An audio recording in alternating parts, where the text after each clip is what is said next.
Okay. But okay, so here's why 4K TVs, it's kind of like you really got to know what you're getting yourself into. So the TV that is 4K is enabled to play something in 4K, right? But that doesn't mean what you're going to play on the TV is necessarily in 4K. So for example, if you want to like open up Netflix and you want Netflix to play in 4K, my TV has the capability to play in 4K, but you might need to get like the basic Netflix subscription does not give you 4K. You have to pay for the more expensive 4K version. I know I looked it up, some movies on YouTube, if you rent them, are in 4K. Like some YouTube is in 4K.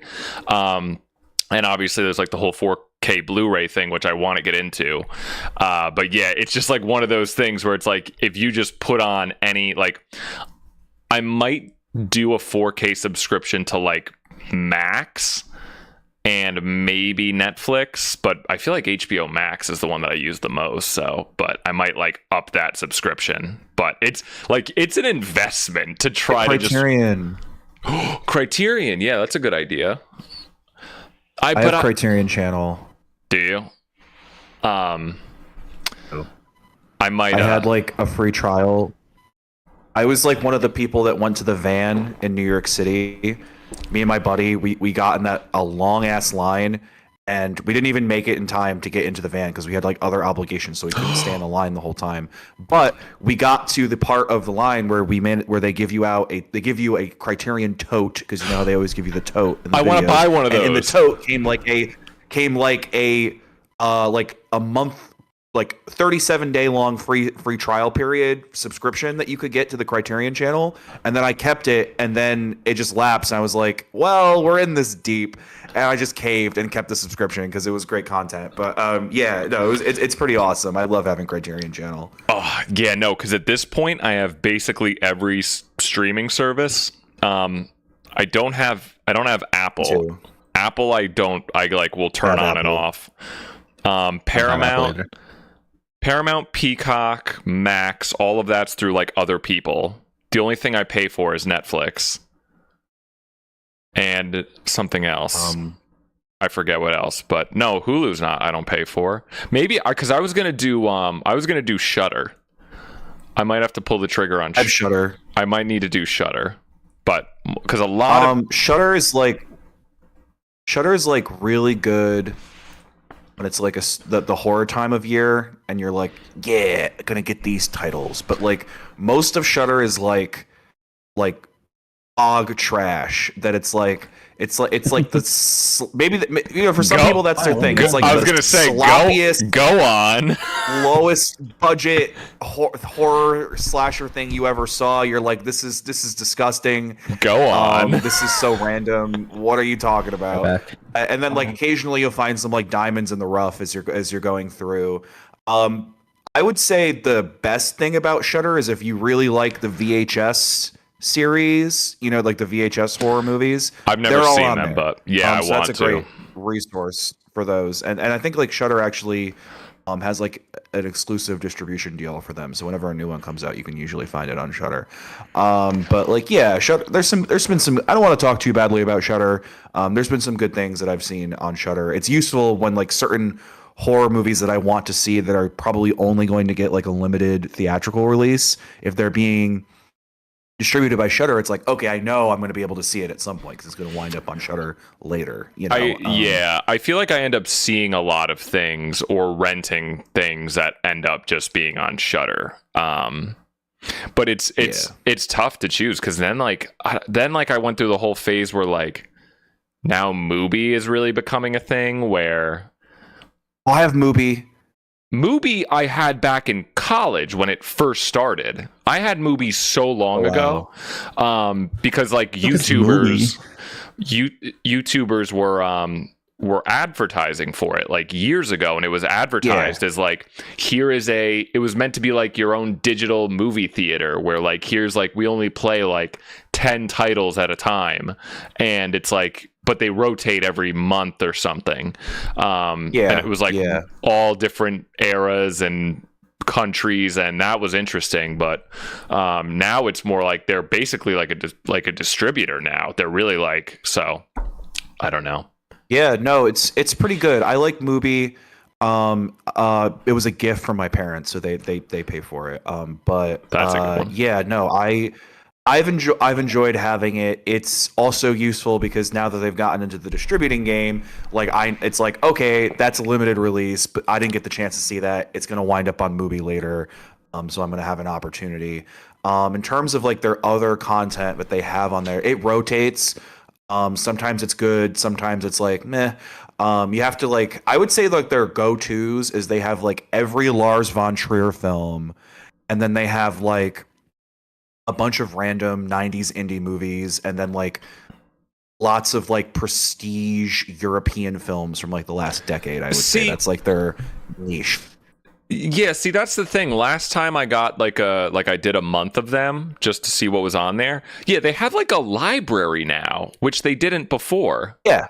Which is good for value, but at the same time it's kind of overwhelming, where I kind of liked the original pitch of like pay like a couple dollars a month and get like these 10 movies in a month. I don't know. It's like it's now just a full-on streaming service, which is good for the price. I don't know. I just like now I'm less inclined to want to get it over other things because I don't know. Anyway, Gene, I'm sure you find this all very riveting. I don't even know what the fuck Mubi is. It's a whole thing.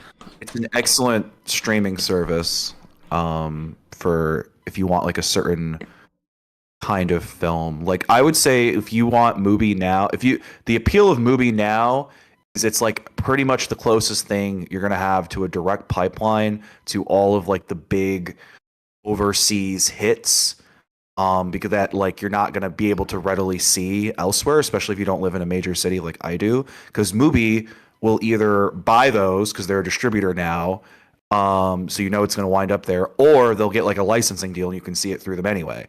So like if you want to see what the big thing out of Cannes is and you can't, it's not playing near you, it's not going to play near you, or you can't make it to the city to see it, counting on the fact that it's probably going to wind up at Mubi at some point, that's a good deal. So that's the way I would pitch it to someone like yourself. Yeah.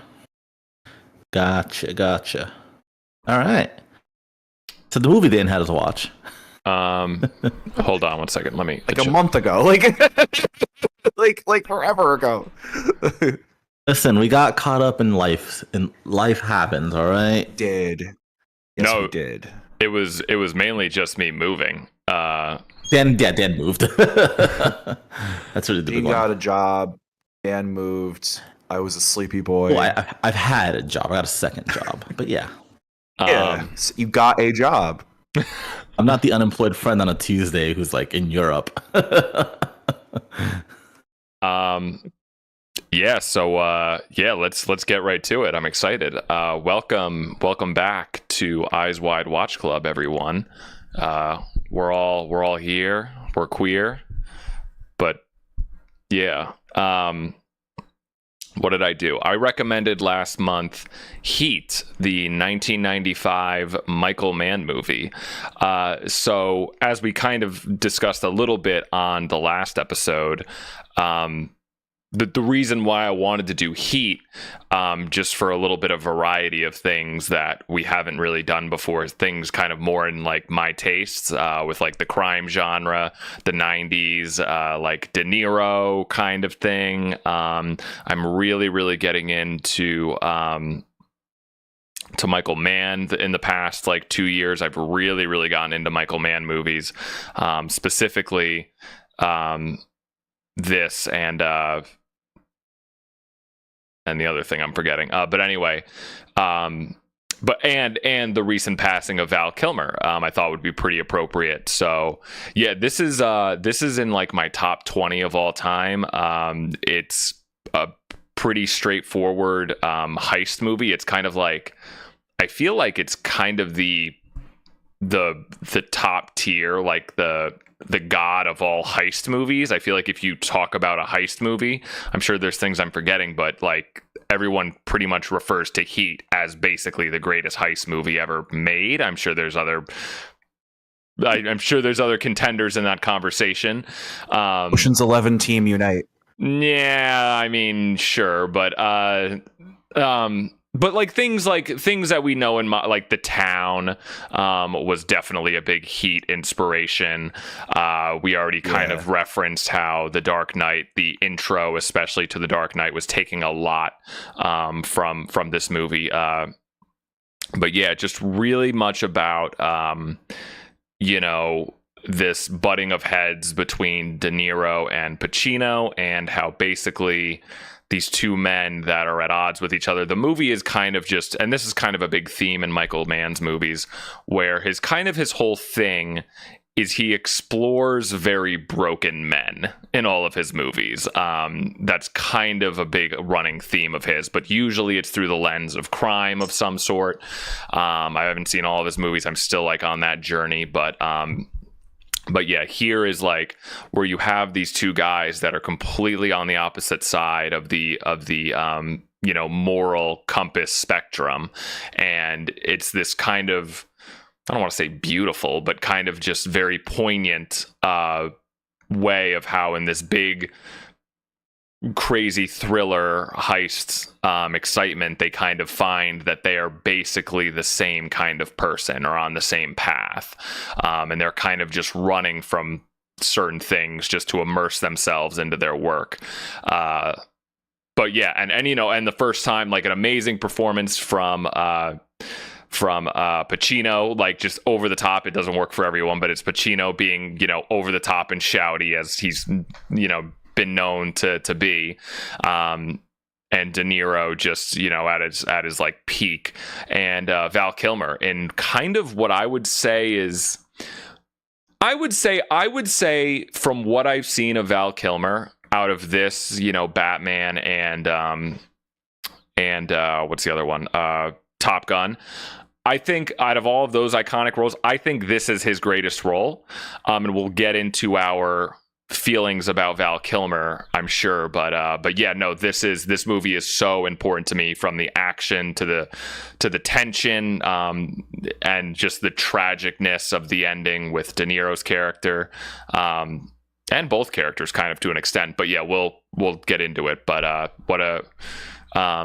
Gene, how about you go first? I want to hear what because this is like new to you. Have you and what is your experience with Robert De Niro? I'm so curious. So just yeah. Honestly, I gotta pull up his filmography, because like I've seen him and stuff, obviously, but he's done so fucking much. I don't know how much have you seen of De Niro.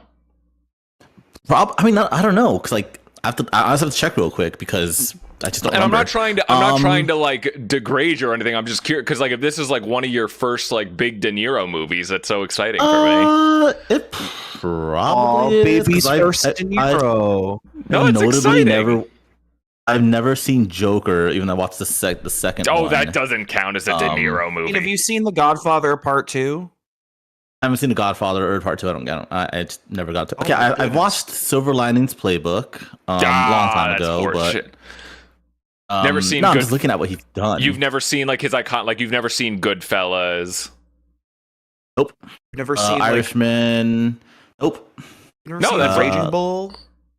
Nope.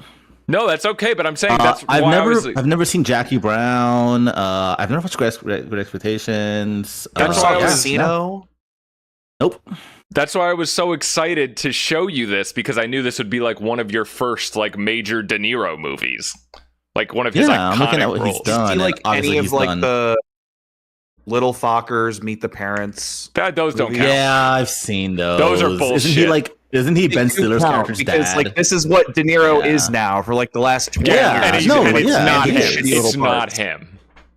I mean, it pays he needs the bills. money, so he just Yeah. like grinds like terrible studio movies. Like, Yeah, that you gotta have occasionally shows up for a Scorsese joint. Like, you gotta have the movie that pays the alimony, the divorce. You know how it goes, Dan. Anyway, but I just listen, want to real hear. ones went to see the Alto Nights. Real and Ezra. Yeah, I was just so excited for you to see like your first like big iconic De Niro movie, and I'm just so curious. Like, what do you think? Like, genuinely, like, what'd you think of it overall? You know, I really Pacino. That was fun. He was just having a lot of fun with the role. You just cut out big time for me. What? You hear me? Yes. Sorry, you were sputtering. Yeah. I enjoyed the movie. I enjoyed Pacino a lot more because he's just like having fun with the role. Like that was really like. Am I still here? Yeah, you're good. Okay, yeah, and like how you mentioned, he's just kind of like over the top, and I loved it just because like he's just having so much fun with it.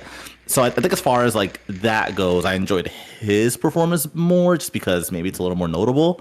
I'm also just like a huge fan of 90s movies because I just love like the 90s aesthetic, I guess. Like I love analog, just something about color grading, just like I'm a sucker for analog. Like I just like I love the Big Lebowski. I love LA Confidential, and this movie kind of reminded me a little bit of that one. So this movie hit on a lot of 90s points for me. Like I just love 90s productions. Seven was 90s, right? And like, you know, I guess the 90s were big for detective movies for some reason. I don't know. So so I do love that. So that touched up, and like they're always like set in LA for some fucking reason in New York City. And I enjoy that kind of stuff. Even though Confidential set like the 50s, you know, it's still a very 90s movie. So not that I didn't enjoy you know, that I didn't enjoy the performances. A big part of it was again just like the look of it. The story. The year was fun. I just enjoyed Pacino more, and I think I enjoyed Kilmer's character a little more as well. Just because you don't spend as much time with him, but I like the gambling, like when he talks about like when he's kind of like, because like he's talking about he's like oh, I don't have enough steaks in the freezer. I'm sitting there and I'm like, what do you mean you guys do like high stake bank like robberies? Like, what do you mean? And he's like, oh, the Super Bowl in Vegas like cleaned me out. I just found that so interesting. I wish we would have just seen a little more about that, but I did enjoy it overall. Okay. No, I just, like I said, I was so excited, like, because this is like a real classic De Niro movie, like, but at times, I don't know why, but Val Kilmer I kept like picturing like fucking Brad Pitt. Maybe because I've seen Ocean's 11 so many times. Yeah, I could see that. And Tom Sizemore, I think he's the one who gets his character's the one who gets killed in the shootout with the bank robbery, right? When he's like holding a little girl. Right? Yes. That's Michael. Yeah. He also like right. With his hairstyle, he just kept giving me Clooney vibes in Ocean's 11. So I just kept thinking of see that. I just kept thinking of Ocean's 11. That's funny. Like Remy said, Ocean's 11 team rise up. I'm with him on that. Which obviously like that movie this came out way before Ocean's 11, but I just kept thinking of like Clooney and Brad Pitt. No, that's actually a very good point. I never thought, because I think I saw this before I saw the Ocean's movies, and I love the Ocean's movies, and I love Pitt, I love Brad Pitt more than anything. Hot take. I don't really care for Ocean's 12, but we'll talk about this some other time. Yeah, but generally I love the Ocean's movies, but this is, I just feel like such a different, more gritty and like grimy tone. Totally different. Yeah, Ocean's 11 has like comedy beats to it. Yeah, like, and like it's totally different movie. Yeah, and like you mentioned, definitely Pacino is not afraid to go over the top and insane, and we'll talk about it. It was so good. I loved it so much. The way he so many the way he pronounces things is so fun. It's so ridiculous. There's so many quotables, and so it's funny, but it's also like there's a grit to these movies, like the Scorsese's, the Michael Manns. There's a real like grimy grit that I get out of these, that aesthetically I love so much, and in the tone. But yeah, anyway, somebody that Pacino reminds me of, like the way he like holds himself, and like his costume design, and like it'll come to me. But like I'm picturing it, but like it'll come to me. There's someone that just kept reminding me of. Anyway. But yeah, that was like the highlight for me, just Pacino. I just had a lot of fun with it. Okay. What about you, Remy? Yeah, so kind of like similar to what you're getting at. I too, with the loss of Val Kilmer, have been doing my retrospective and exploring some of his lofted kilms that he has left for us to get to watch. And this, my friend, was a solid kilm that you have shown us. There was some real quality kilm making that went on in this movie. Right. You're really going Michael for it, Mann huh? is a real kilm maker. You're really going for it. This is had the Kilmic look to it. Oh my god. A real classic. No, I enjoyed the movie. As I was sitting through it, I was initially kind of like, oh, I've kind of seen this before. Like, oh, we're starting with the characters and showing them, and they're meeting up, and they hit the truck, and oh, there's a dumb one, and then they mess up the job, so they have to kill all those guys, and now there's a beef. And I was like, oh boy, we've seen it. And then it's right around the time when that first big gun battle happens, like outside the bank.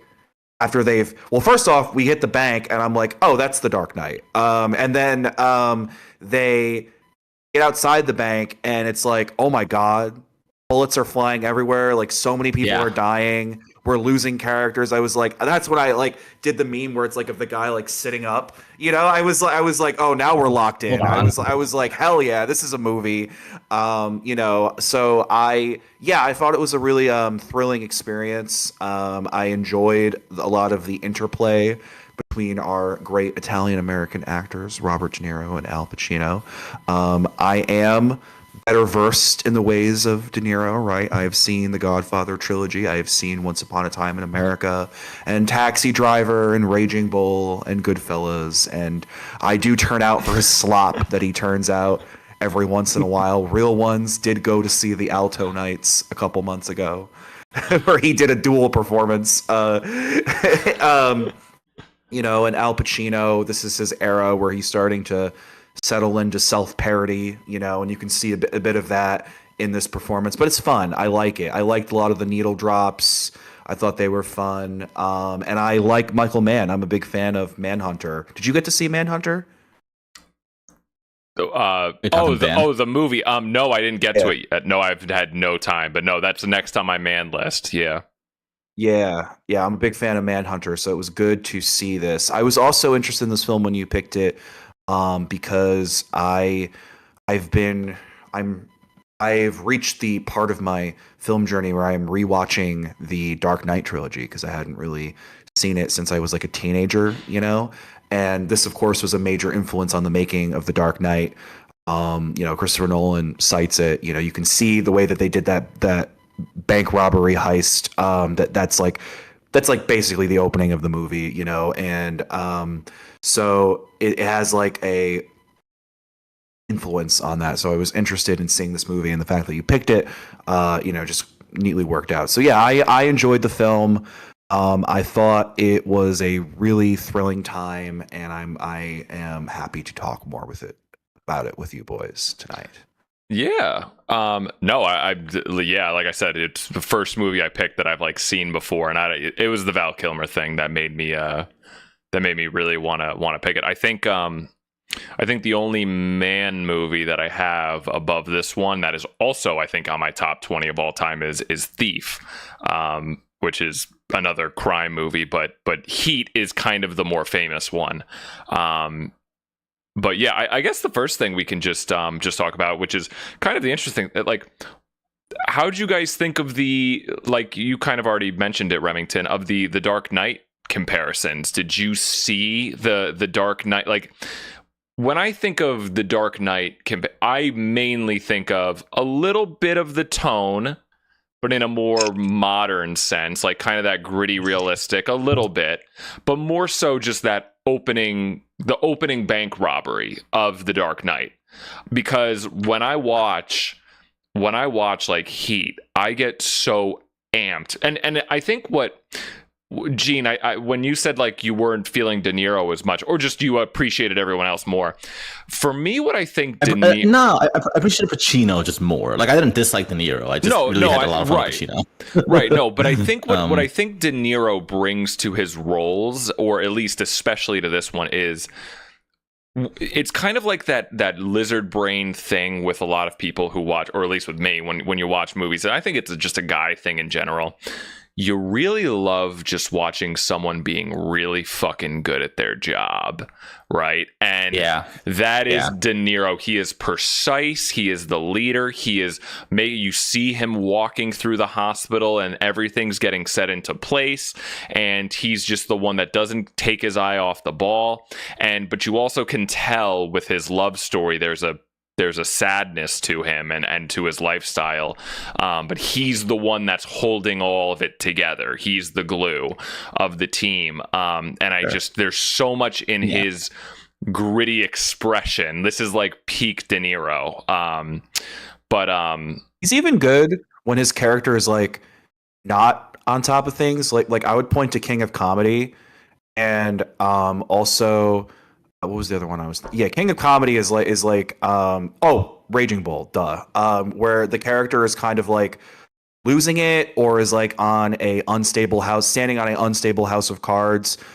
He's just really good at like projecting this like energy. And you're right, it is kind of a precision where like even with those unstable characters, it's kind of like a precise like, so in King of Comedy it's like a very precise like desperation and obsession that's going in, whereas like in Raging Bull it's kind of like it's also kind of a desperation where it's kind of like I want to hold on to what I have, you know, whereas with King Fonz I want to obtain it.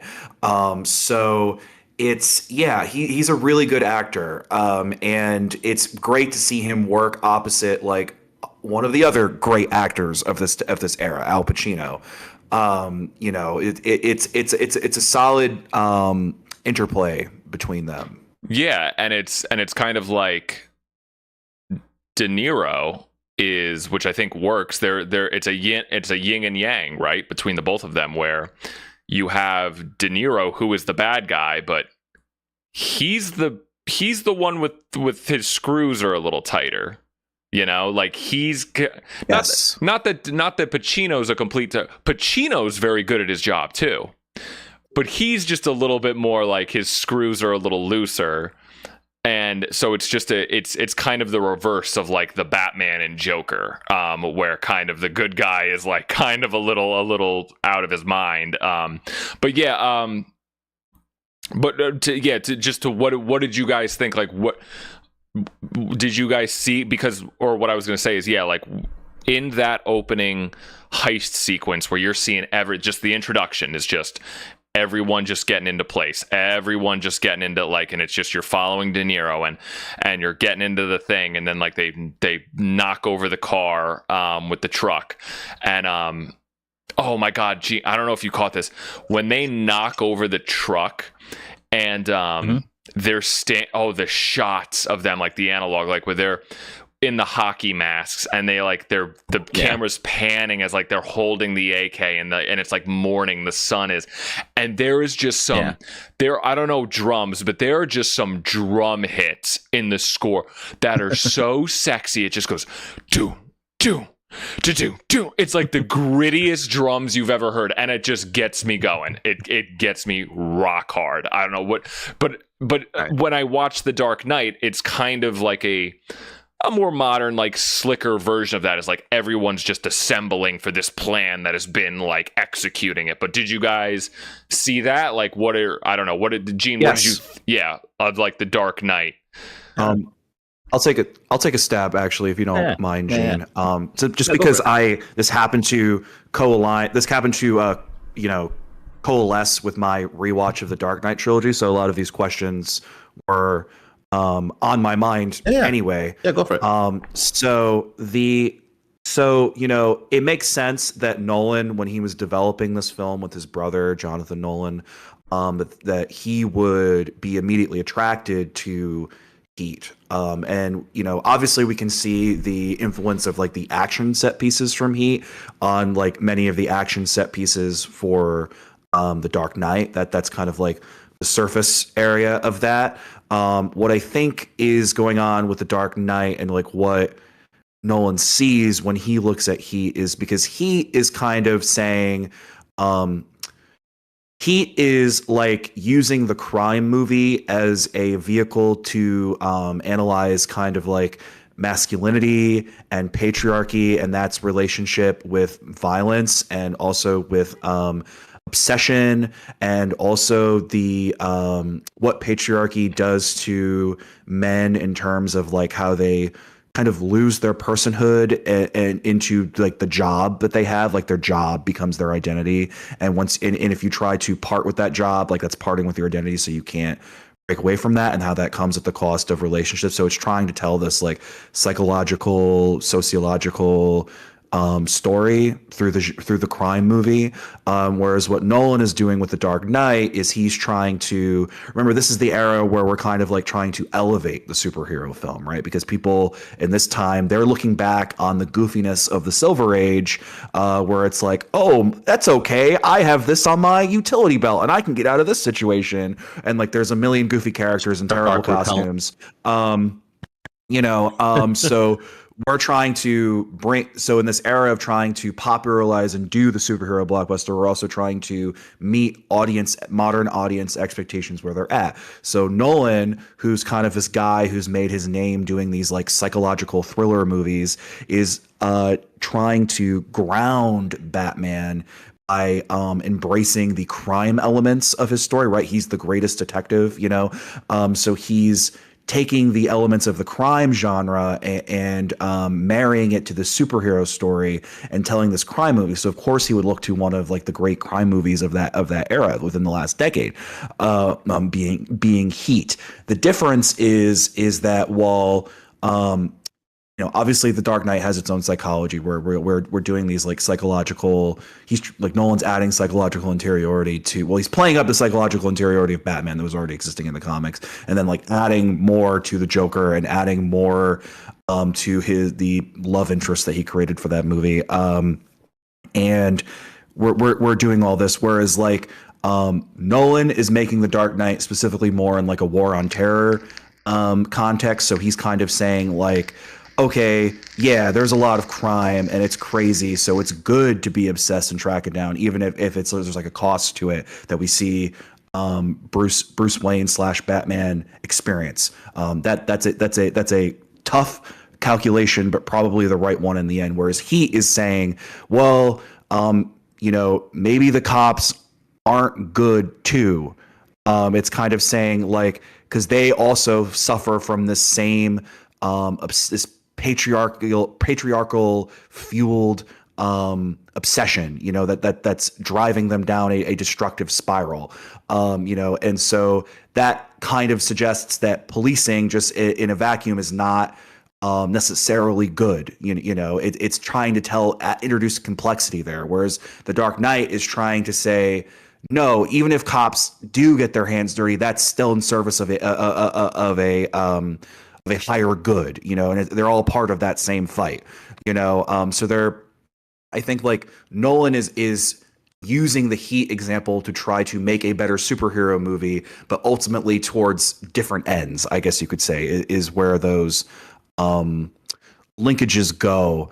So like obviously the action set pieces and then incorporating the crime genre, I would into the superhero formula is where I would say Heat's influence lays. Also the use of masks and stuff like that, and the fact that Batman's fighting organized crime in a lot of that movie.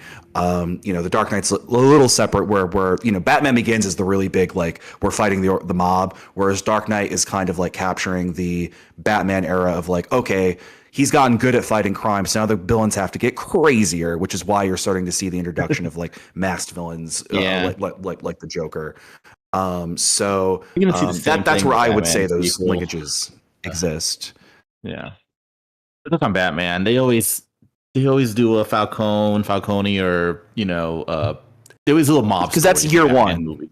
Yeah, that's year one. Adapt year one with shades of Long Halloween, more or less. But yeah, they're always like, let's just adapt year one because it's a more grounded crime story, right? And then we can get with the real rogues gallery. But no, that's a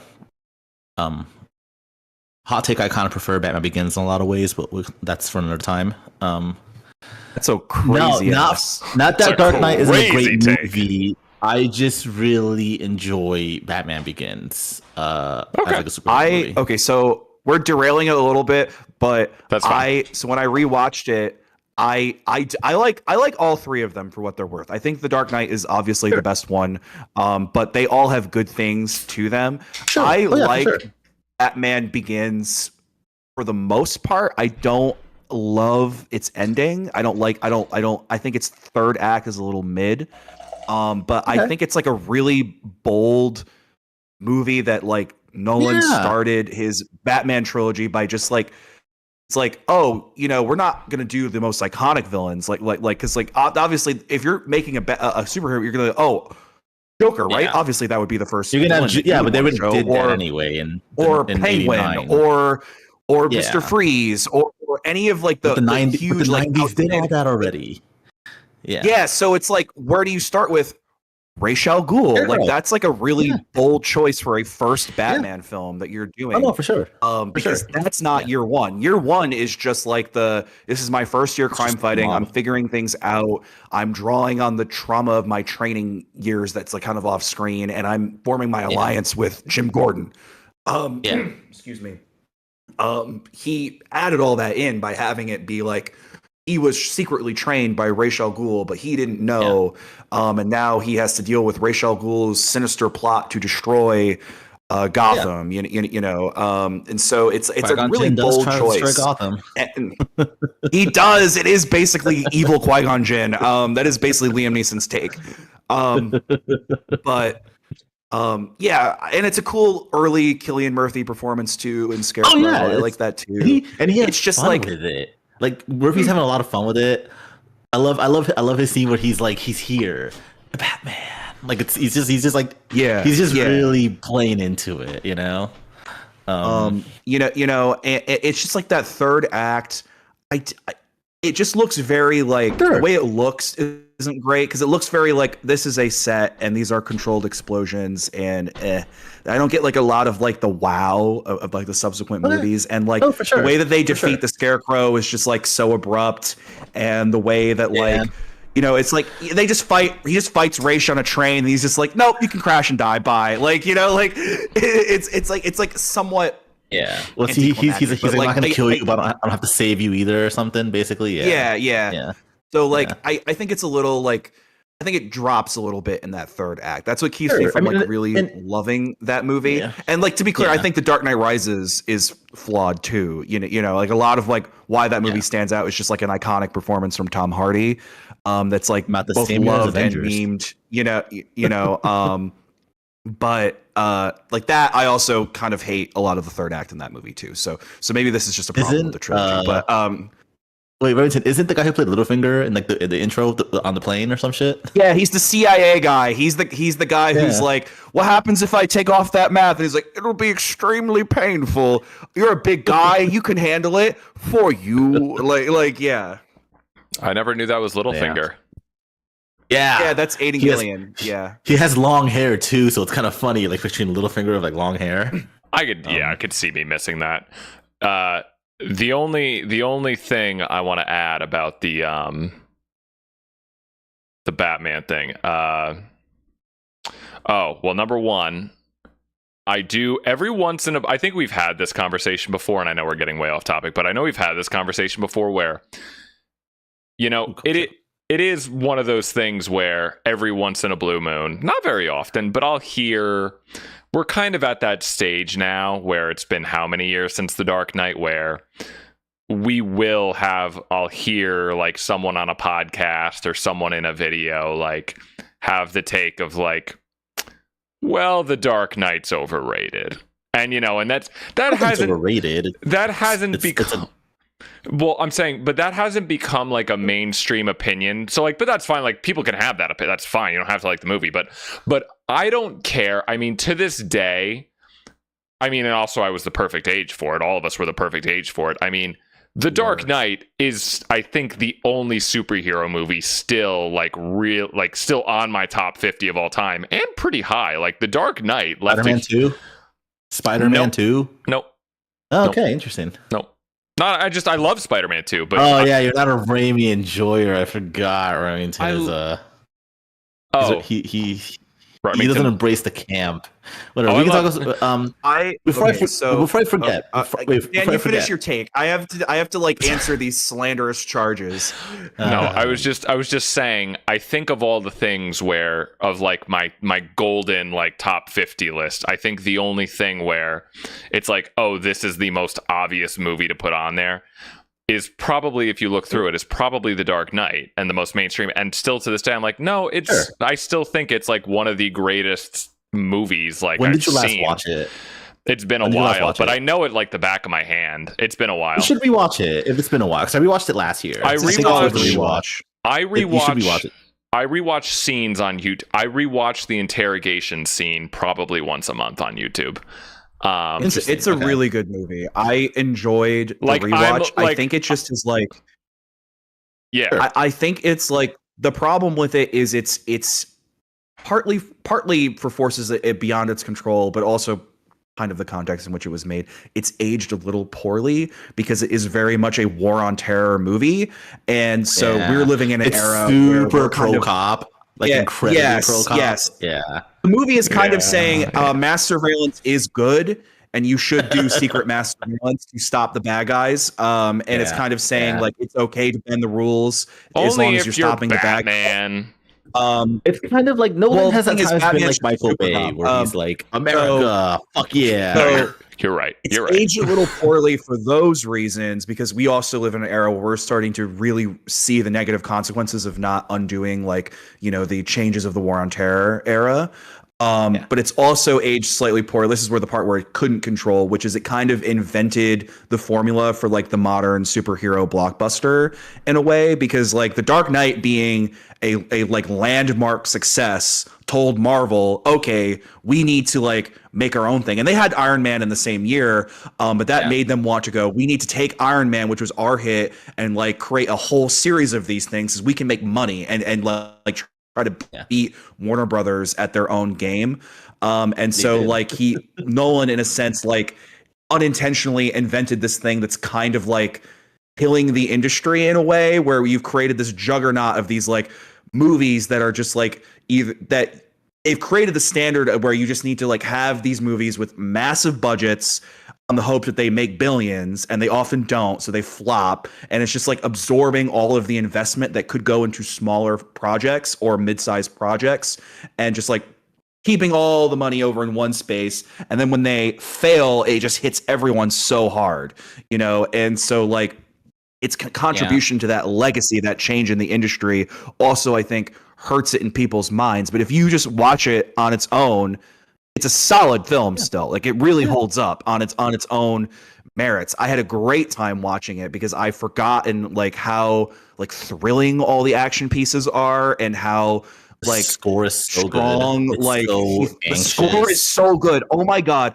How It's good so like Heath fucking Ledger's good. performance and Carrie Oldman's Yeah. performance and Christian Bale's Yeah. performance, that though all those things are also Aaron Eckhart's performance. That's kind of like a It's forgotten so gem fucking from that good. movie Dude, it's so good. as Two-Face. Like everything is like so tight and so thrilling and exciting in the movie, all the way up to like the very end when like they decide where like Batman and Gordon decide like, okay, I'll take the blame so that way we can preserve Harvey's legacy, and you can just blame all the murders on me and I'll run away right now. And he's like, great, cool.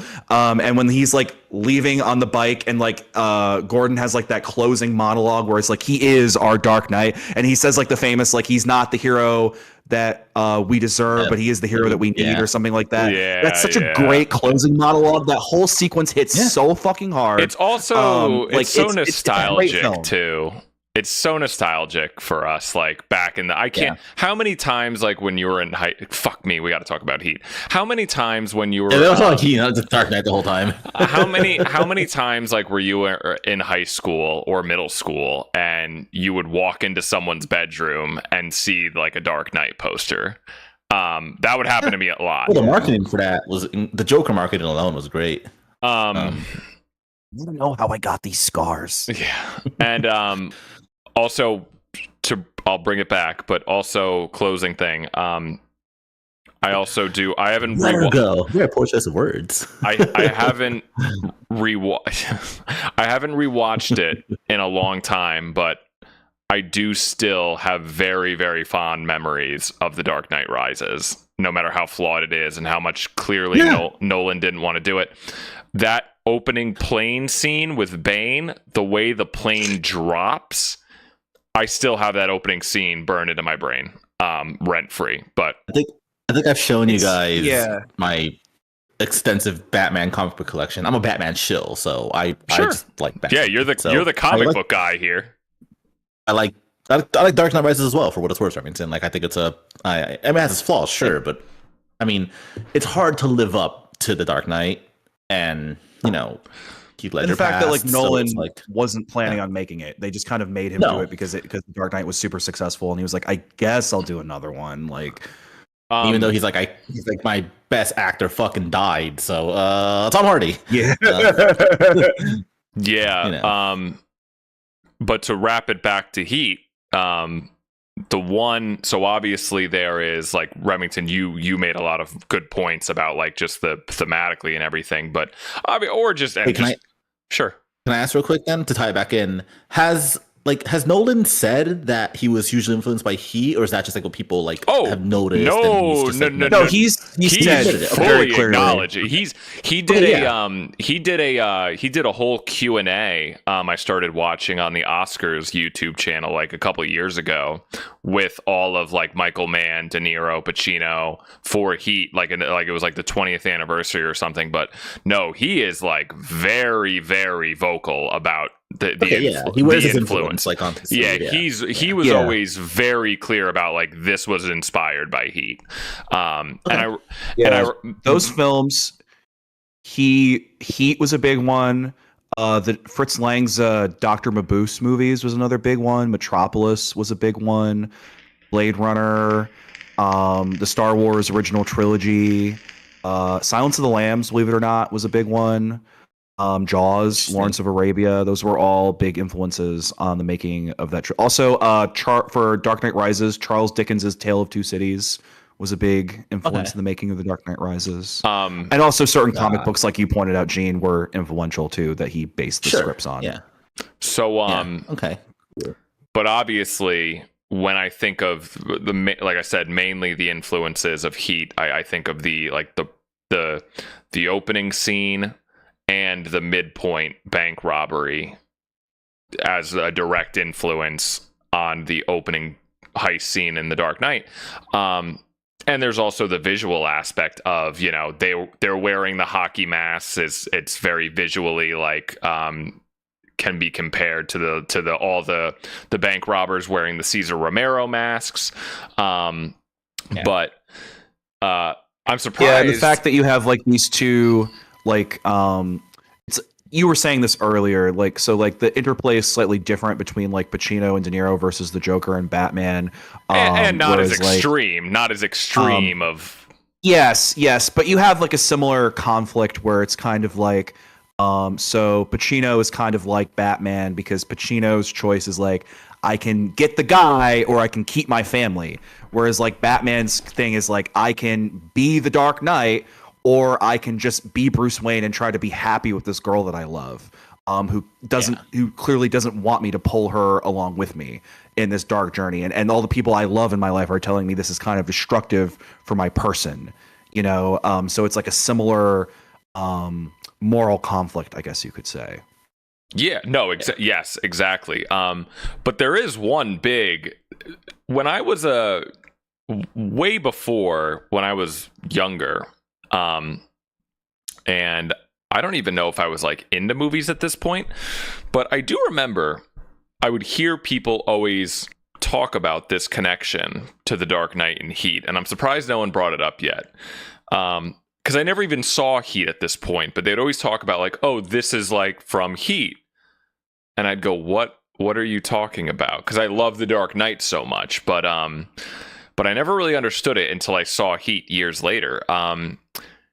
I don't know if you guys, Remington, you said you've rewatched The Dark Knight recently, but there's a very blatant stunt casting from Heat in The Dark Knight. Oh wait, I think I know what you're talking about. You know what I did this all like a month ago. I did this like all a month ago. But this sounds vaguely familiar. So Wait, like they cast like stunt performers from Heat in Dark Knight? So, do you remember in the dark? You guys do, but in the Dark Knight, do you remember the guy who, in the opening scene, the guy who works at the bank who like pumps out the shotgun and goes, Yes. yeah. all of you guys are dead."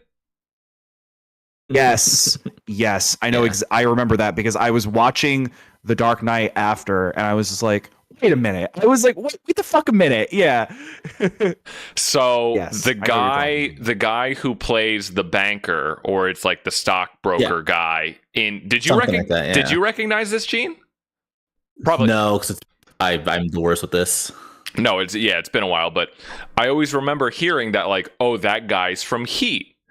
And I never knew, and it always is such a like almost like a poignant, because remember in that scene, Joker puts the grenade in his mouth. You remember, right?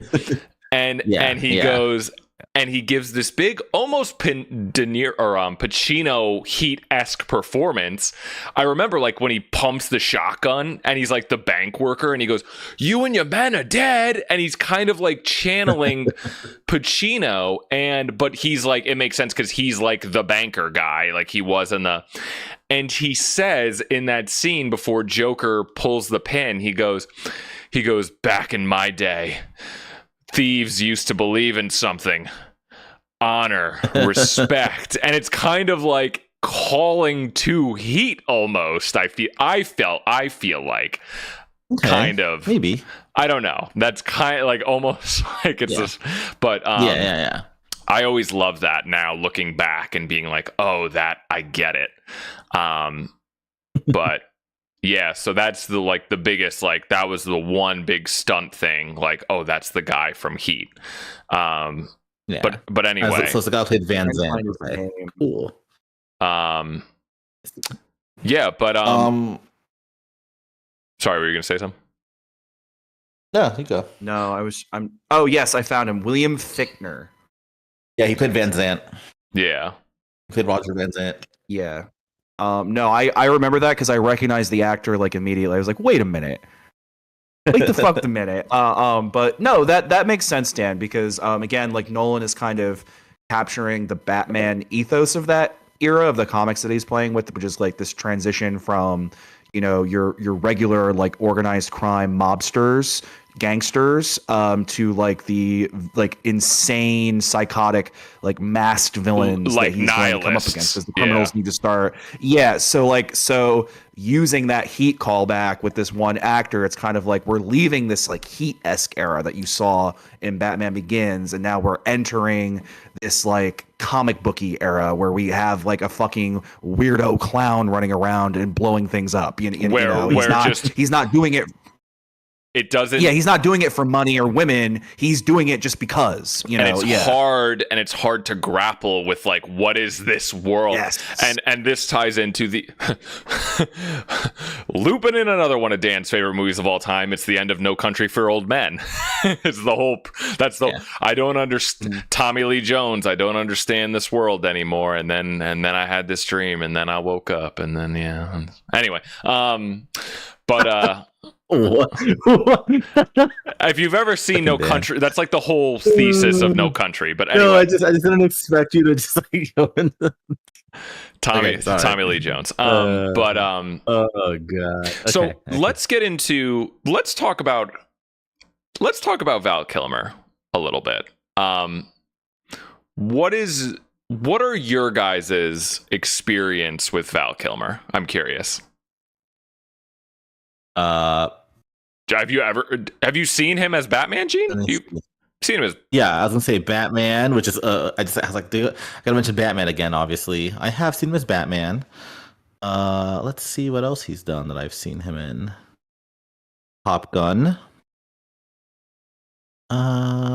probably nothing That may else. be it. I don't know. Let me see. That's all I've seen. Nothing else. Yeah. That's all I've seen him in. Yeah. Oh yeah, Remington's watching Kilms, not at the moment. Okay. Yes. Yeah. Admittedly, I'm a little behind on that list right now, but in terms of what I have seen him in, I grew up with Batman Forever, and I grew up with the first Top Gun. My dad's a big fan, and of course, I saw Top Gun Maverick. I also grew up with Have you watched Willow. Willow? He's Matt. Yeah, I was gonna say. I feel He's like you've Mad. watched Willow. He's Mad Mardigan in Willow, and that's like one of his Okay. more well-known roles. And then of course we saw Heat for this. But in terms of, I haven't seen him in.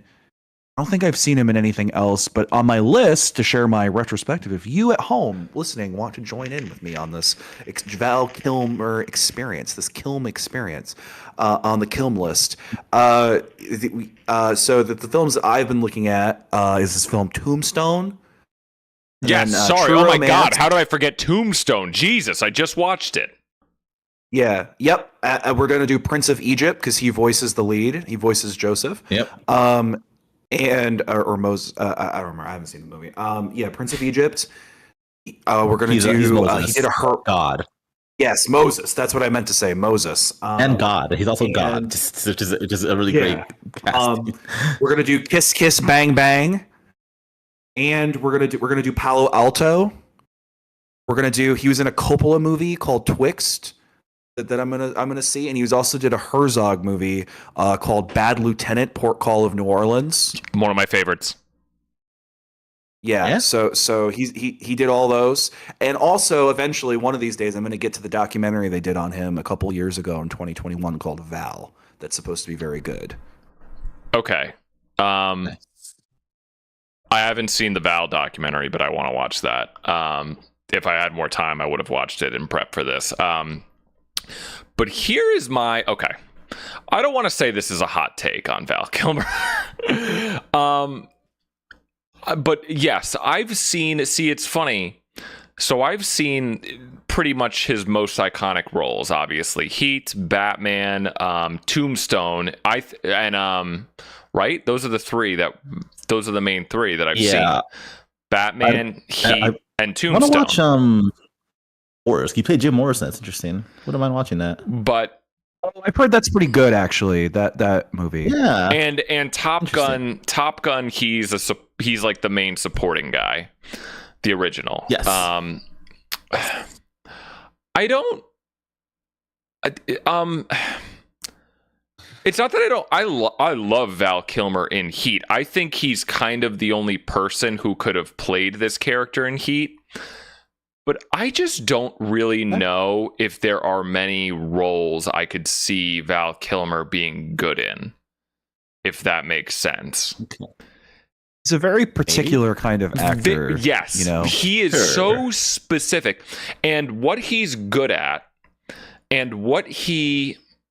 It's interesting, because I was thinking about this a lot after this rewatch. He is like. He's better as he's not. I feel like he's. I don't think I would like him as a leading man. You like him as the second guy. You like him as he's the wild card. That's who he plays in Tombstone. Sure. Yeah. In Tombstone, honestly, I actually might even like him better in Tombstone. In Tombstone, he's the wild card. He's like the guy who's got nothing to lose. And he kind of is this in Heat too, or just a little bit more subtly. Like he's reckless. I don't think He's I don't know. I He's would say this. Sure, and he's more of the like he.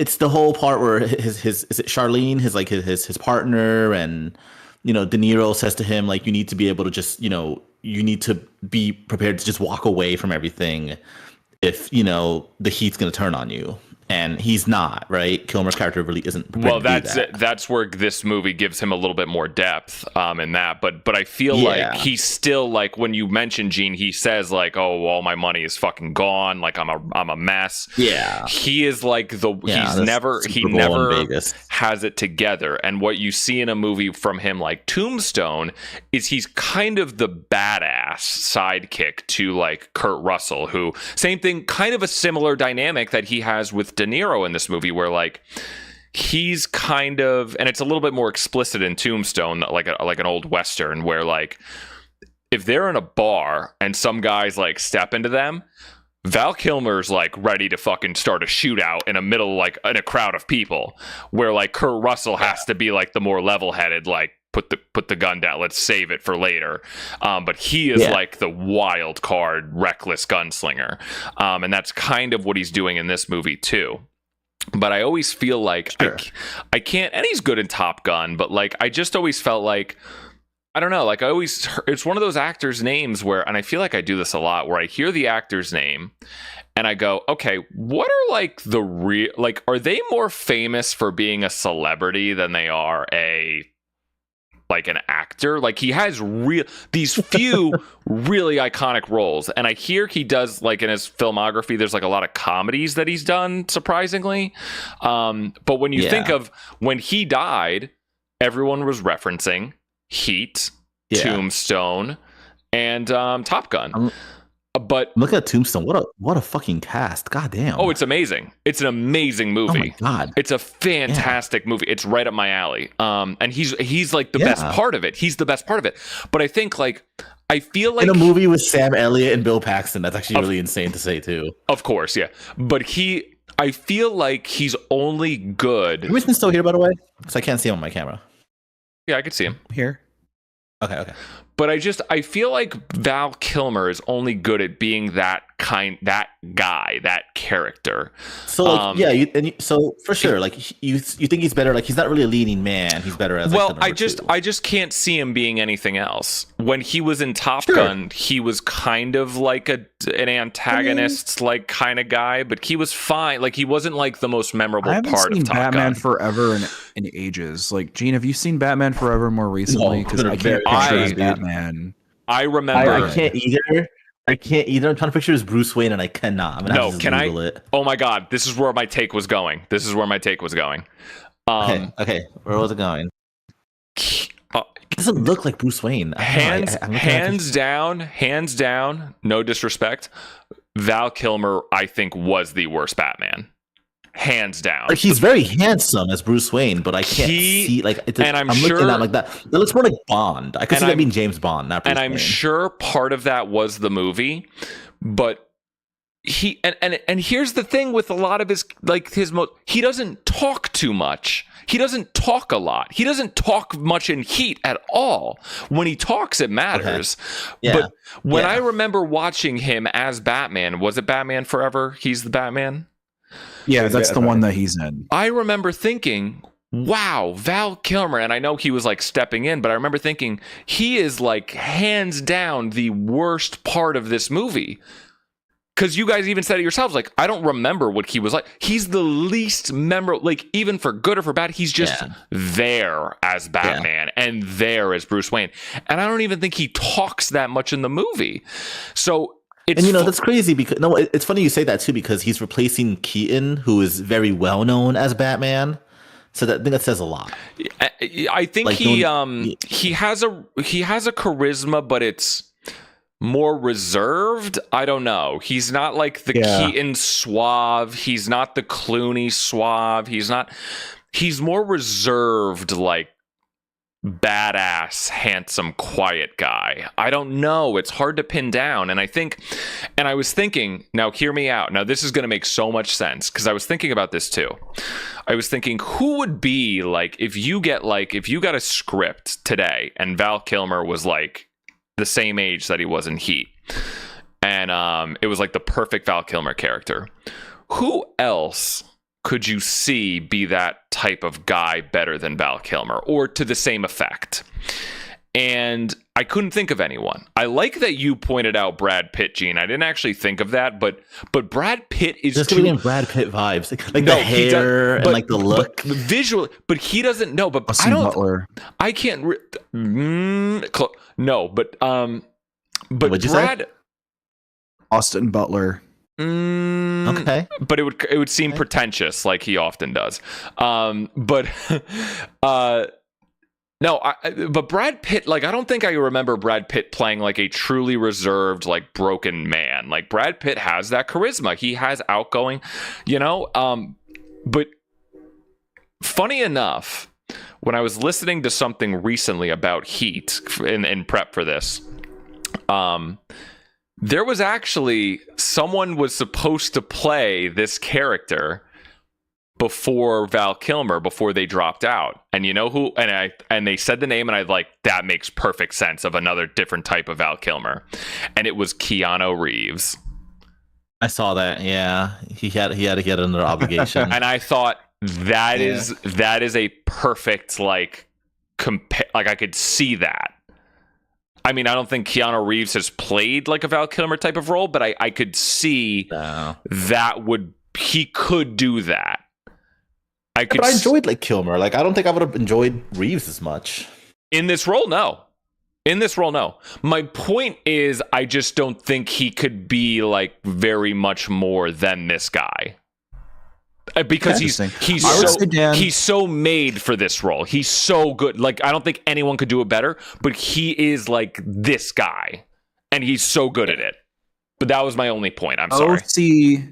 Go see Willow, Dan, because in Willow I haven't seen Willow in a minute, but the way that I remember his performance in Willow is that he's much more outspoken as Mad Mardigan, because he's essentially playing the straight man to Warwick Davis's Willow. Because Warwick Davis is kind of like George Lucas making his own version of The Hobbit in a way. And so you have like, it's like the Hobbits if they were wizards, you know, and so like it's kind of like a hero's journey, coming of age story. And so you have like Warwick Davis, he's playing a little Hobbit-like guy, and he's going off and doing magic on adventures. And then you have like Val Kilmer in kind of like a Han Solo-esque role, being like, that's fucking weird. I guess I'll help you, bud. That's nuts. That doesn't make sense. So he's like an audience surrogate in a way. So I would encourage you to go check that out to see if that works for you. Okay, it's more like extroverted role. Yeah, I gotta see. I gotta see more, because no, I've never seen I know what the original Willow is, but I've never seen it. I would love to see him do something different, because I know he has before. But it's just funny when I think of all the most iconic roles he's been in that I know him from. That's like he's playing that wild like. It's funny, you just said Han Solo, and I'm like, could I see Val Kilmer as Han Solo? And I'm like, no, I don't think I could, because he doesn't talk much. Like he's not the suave, like he's more like the handsome, like in the corner, like he might be a psychopath, like he might like reckless is the word I just think. Like he might I agree. But to give him his flowers too. I mean, God, in this movie, when I think of Val Kilmer, I think of like, I mean, the ponytail, and when he like is when they have that drive-in theater shootout, and he and with that rifle, and they're at the end, and he has like that stance where his legs are spread, and he's like, and I'm like, iconic. I'm like, this man is unhinged. He's got nothing to lose. He's got a fucking death wish, and he's going out firing, and he's barely said a word. And I know that he's communicated that to me. So I don't want to sound backhanded. Like I think that like this is so fucking iconic for him, but anyway, yeah, that's what I wanted to say about Val Kilmer. Like obviously RIP, like yeah, Tombstone is just like he makes these movies. How about Charles Melton, the actor? Yeah, as a Val Kilmer stand-in. I haven't seen him in enough. I just saw him in Warfare in May December. Yeah, as Val Kilmer type? I don't think so. Yeah. I don't think so. I feel like he could do a Val Kilmer role. Actually, maybe. He's got the jawline. Yeah. He can, I could see he was more reserved and quiet in that movie. I actually, now I kind of get I see where you're getting at. I would have to. It's like, I could see it. Yes. Maybe. But Austin Butler, and not to, I actually thought of Austin Butler too. I'm sorry. I'm kind of on the Austin Butler hate train. He's kind of my new Jared Leto. He's a little bit of my new Jared Leto. I can't. Well, you hated Bike Riders, so I get it. But that movie gave me a disease. It was so bad. But I liked Bike Riders, and I'm come around on Elvis. I didn't mind him. Look. It's the same thing. It's the same thing I think about Jared Leto, where Jared Leto's given great performances. I can acknowledge that. But like same thing with Austin Butler, where like he's going in those same footsteps where he's like that type of dude where he's like, I'm gonna go there and I'm gonna be a weirdo and I'm gonna like make it very known. Do you not like Fade Rafa? I haven't seen it. What's that? Dune? And dude, the guy, yes, yes, His character, no, Fade he Rafa, was good, but it was just like, it was very like, he's going for it, and I'm like, okay, all right, we get. It's like, did you know?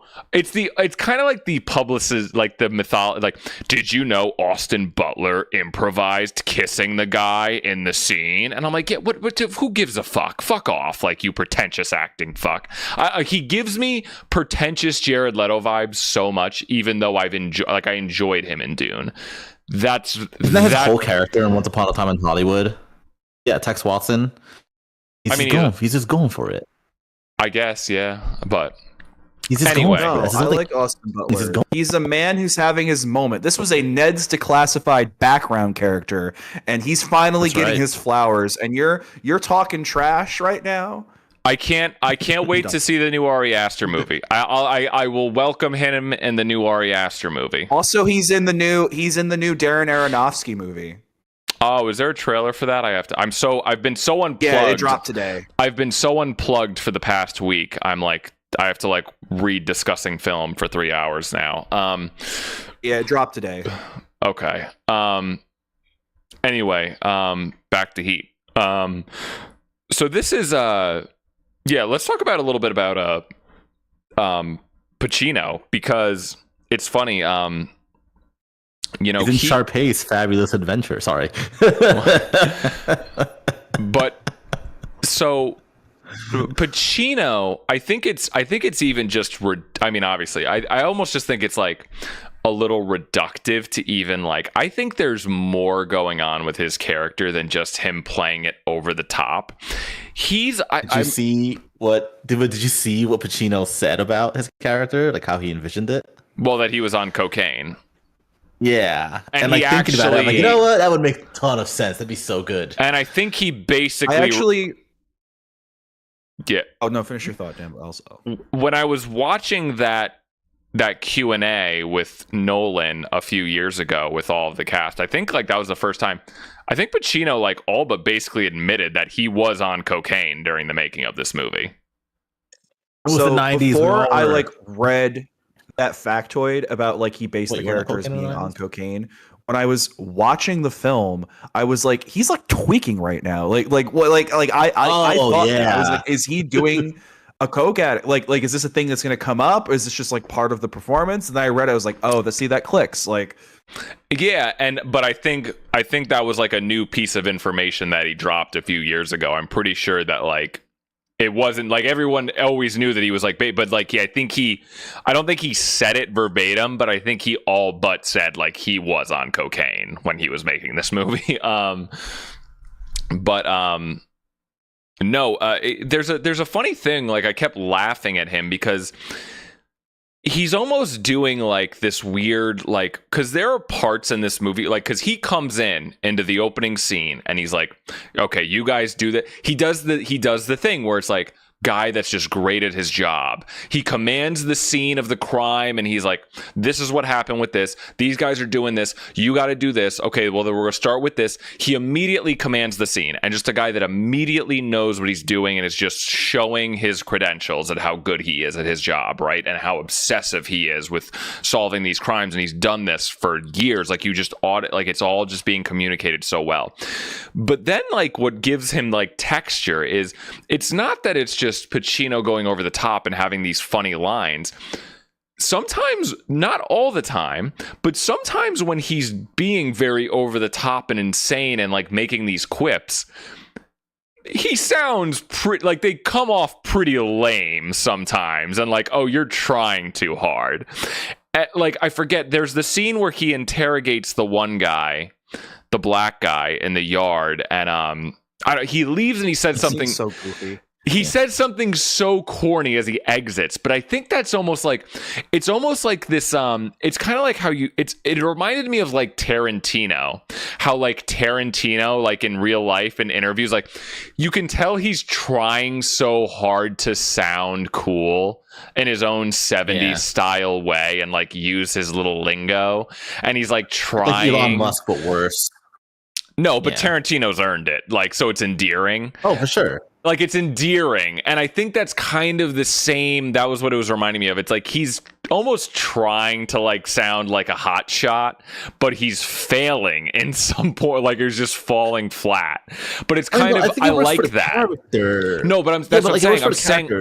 I'm saying I like it. Like, I think that's a good texture of, like, he's not always sounding, like, super funny. Like, sometimes it just comes off as, like, you're trying too hard, which I think is good. I think the point of it is, like his character knows because like, you know, they talk about when is it Nate when he's telling Pacino he's telling the main character about like he's like, oh, like this is who this guy is, he's a hot dog, like he busted that group in Chicago. Like it really adds to Pacino's character of like, no, he's good at what he fucking does, and Pacino knows it to the point where it's ruined 2 of his marriages before, and it's ruined his 3rd marriage.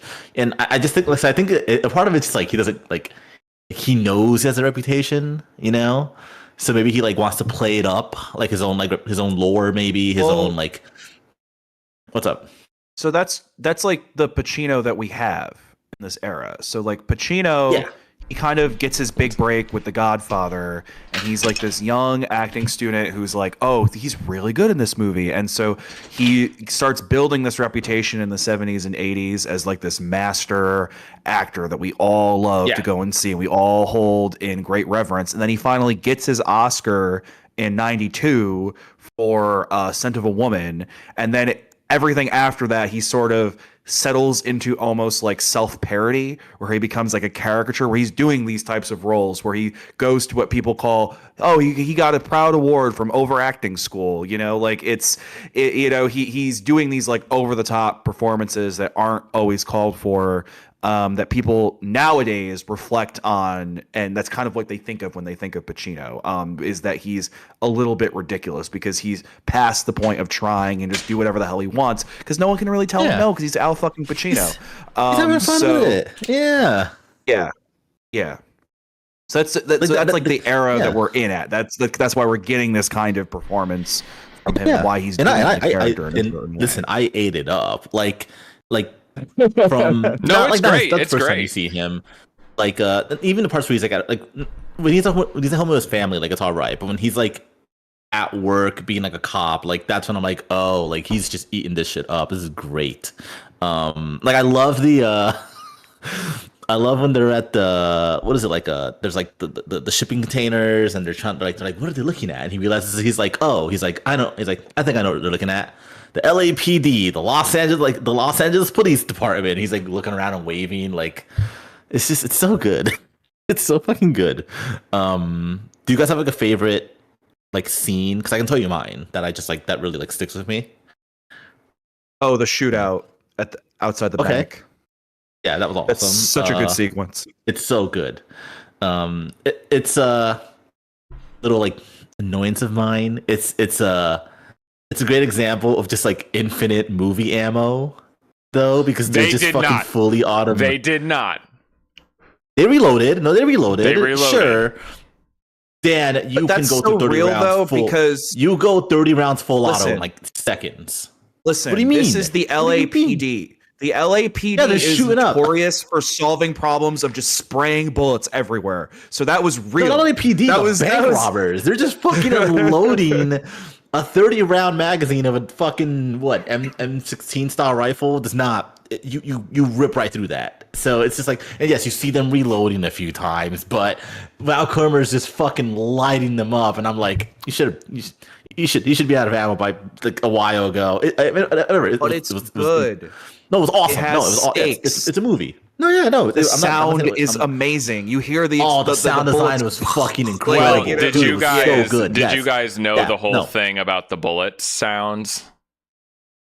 No, but I remember just like at one point, like I remember it's the shot, like it's Kilmer like he's shooting the camera in the kinda, stance like, with right, his like, with his legs fucking spread. dude. with Oh, the and I'm watching it. I'm just ponytail. like, no, but Dan, and I'm watching it, and I'm like, okay, are these bank robbers also like Navy SEALs because they are very well trained? And I looked up how they had like a real like Navy SEAL guy train them. Yeah. But But, for the movie, so I'm like, hold on, no, wait, Dan. But, like, there's this one shot where like the camera's kind of like slightly like under Kilmer, like under his elbow, and it's kind of like, and like, but you can still see that the cops he's fucking blasting.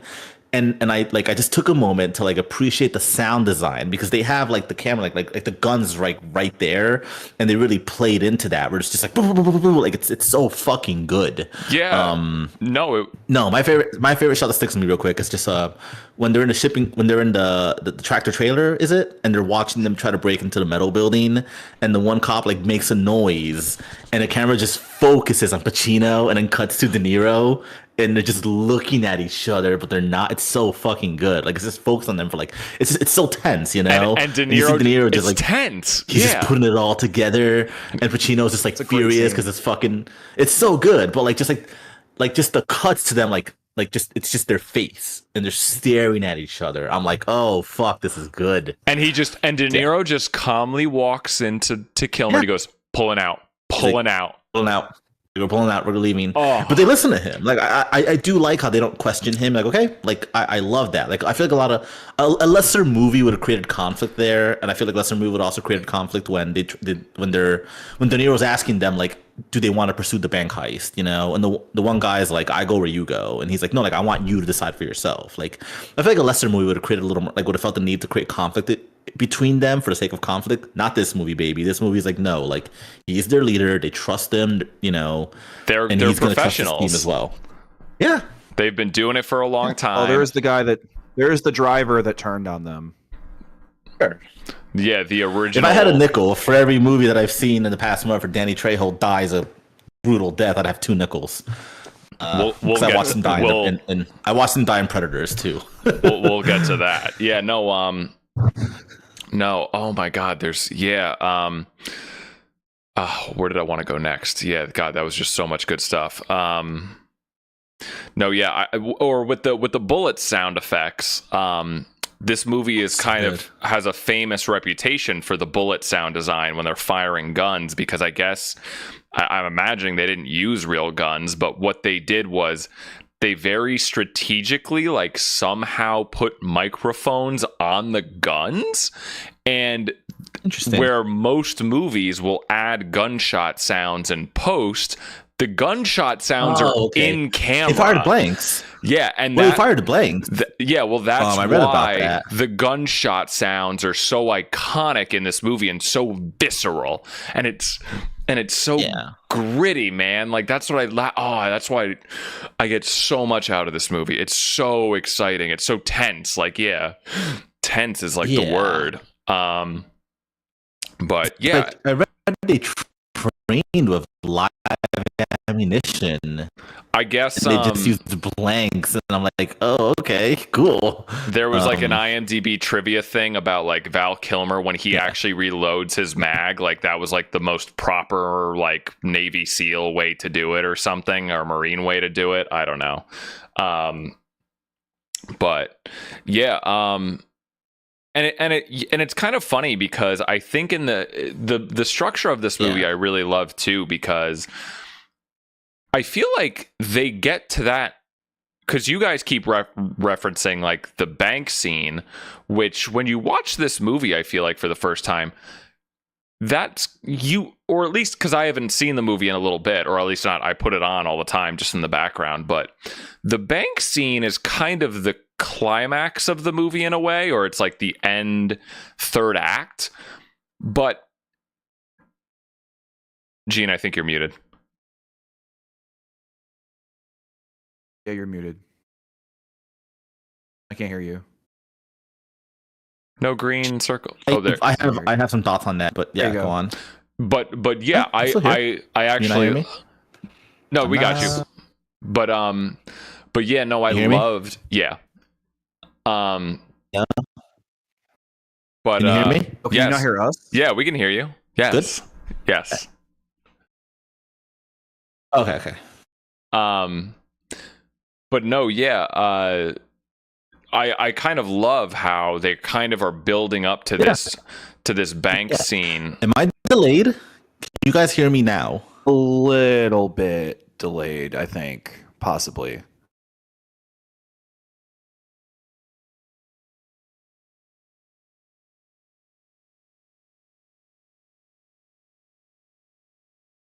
Oh no. Oh no. Remington, can you see like I'm starting to try to build like a YouTuber background? Do you see the vibes? Yes. The fake I plant, see the vision. the fake plant, the lights. I'm starting. I need to like change my camera where it's like set up, but I don't know. I'll figure all that out. Hello? Yes, sir. Hello? All No, right. I was There you like, are. there was like a 30-second delay. I would speak and then you guys reply to me like 30 seconds later. So I was like, yeah. so I'm like, yeah, let me just leave and rejoin. No, you're good. It's better. Yeah. Yeah, no. Just the thing with the structure. Yeah, they're kind of, so the whole inciting incident is the guy that defects from them and gets away. What is his name? They call him a nickname. Something generic. What do you mean? Oh, Slick? Slick. Yeah. So Slick is kind of the whole inciting incident. He gets away. There's a whole kind of like side scene with him where he's like apparently like a rapist murderer or something insane like that, or just a murderer, like a hooker murderer.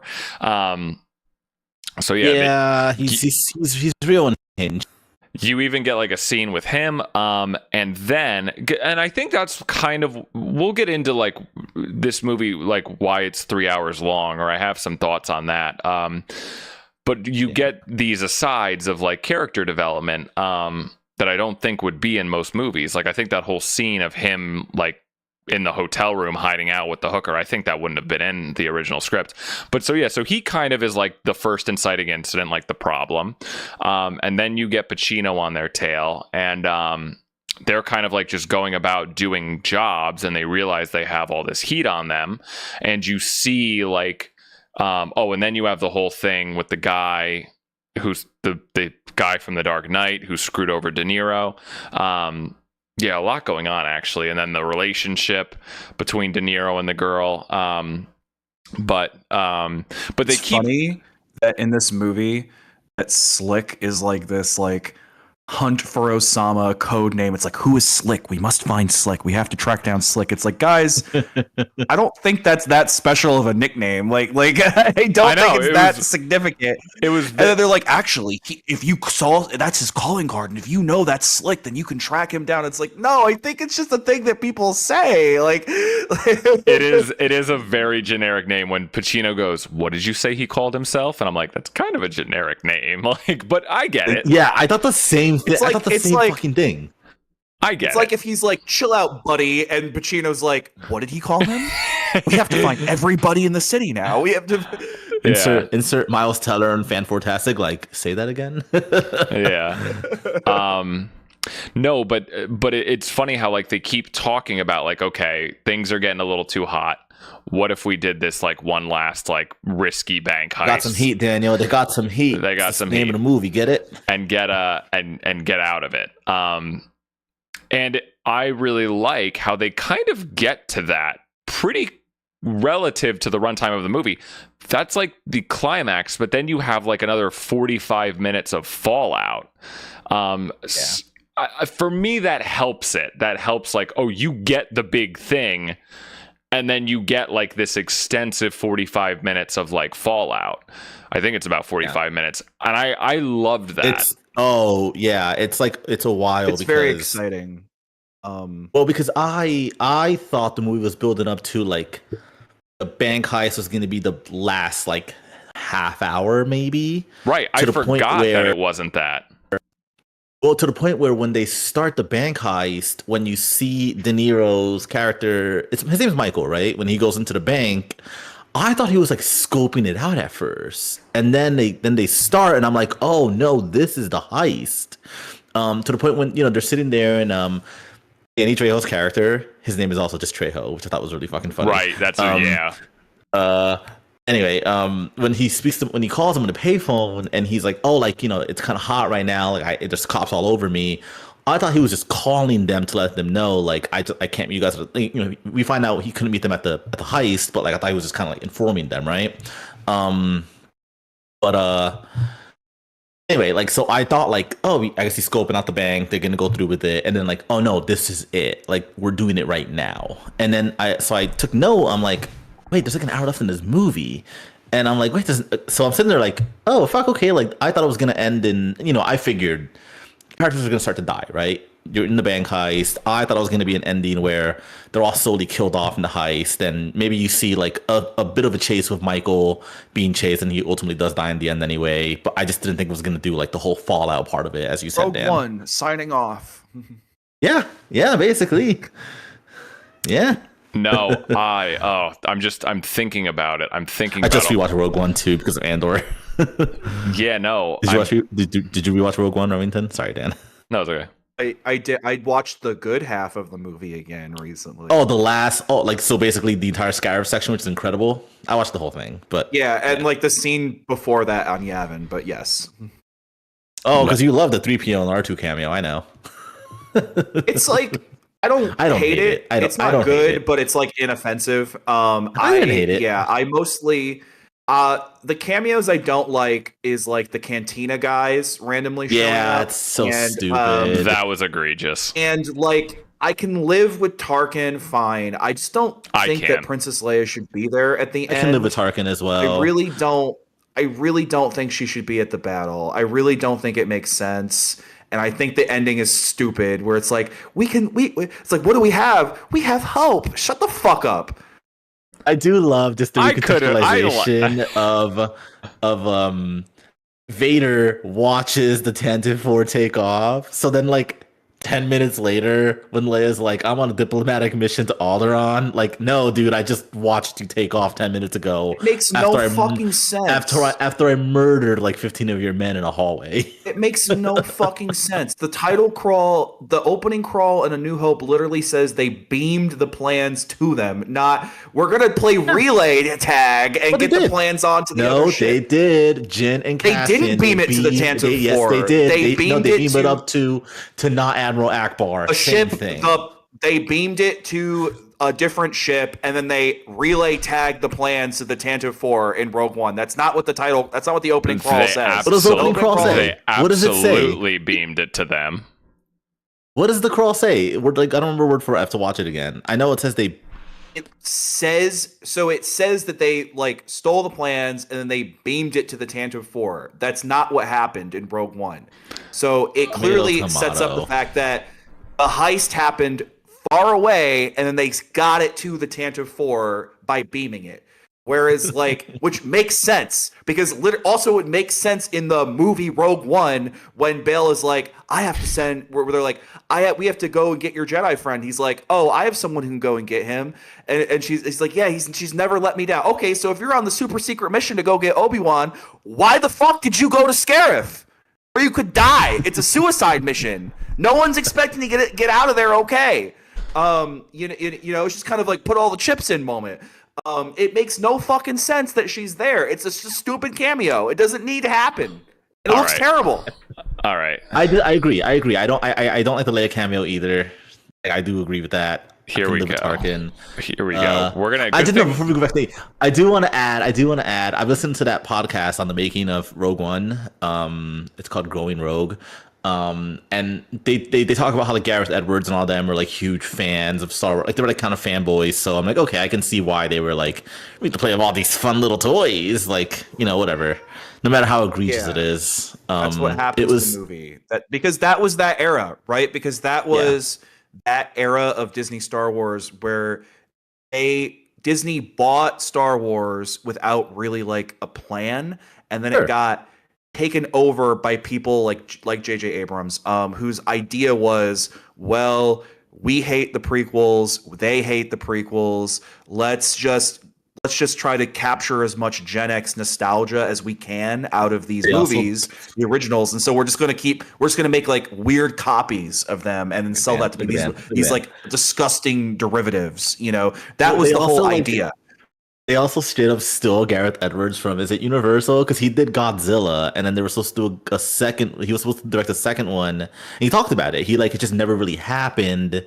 So at the same time, Disney was like, "Hey, do you want to do a Star Wars?" And he's like, "Yeah, I want to do a Star Wars." And Gareth Edwards is a very good technical director. He is not good with like story and ideas. He's very good at like marshaling a technical project where like the creator, that story is not great, but the visual effects are fucking amazing. And a lot of that comes from Gareth Edwards having a background in that and knowing how to like create these cool looking shots. He's good at, and he's good at tone. He's good at tone.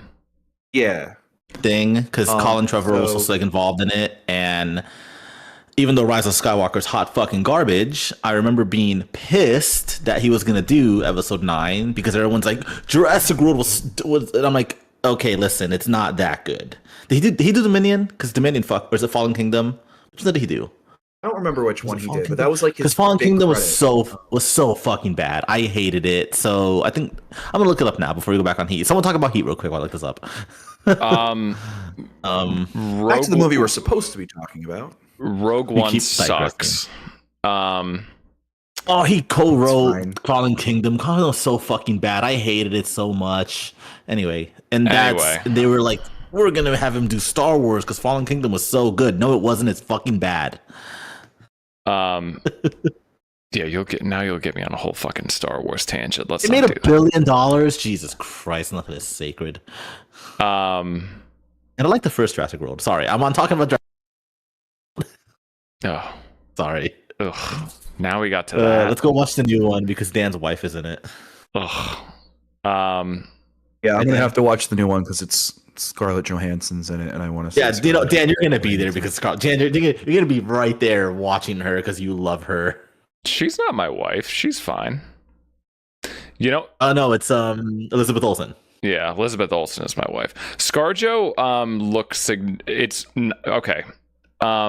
She looks so much better with long hair, ScarJo. But that's my. Dan tagging I think me she in looks a picture good of Florence regardless. Pugh in a bikini earlier. No, she does. No, she does. My God, a lot of it. This is too much thirst. Anyway, where were we? No, and this movie does. Sorry, back to Heat. But yeah, that ending 45 minutes. It's when Trejo. I can't believe $1 billion. Yeah, sorry. It kind of is a weird, especially on a first viewing, even like when I watch it to this day, because like if I haven't watched it in a while, I forget, like, right, they get right into the bank sequence almost abruptly because they're kind of running out of time. And Trejo, at first it feels like, maybe I'm just like, I just think this is such a good choice. At first it feels odd where you get Trejo, who at this point in the movie has kind of had the least screen time and the least to do out of the crew. Yeah, he's in the beginning, and then you see him when they're like digging, like on the bottom, like when like in the parking garage or whatever, and that's pretty much it.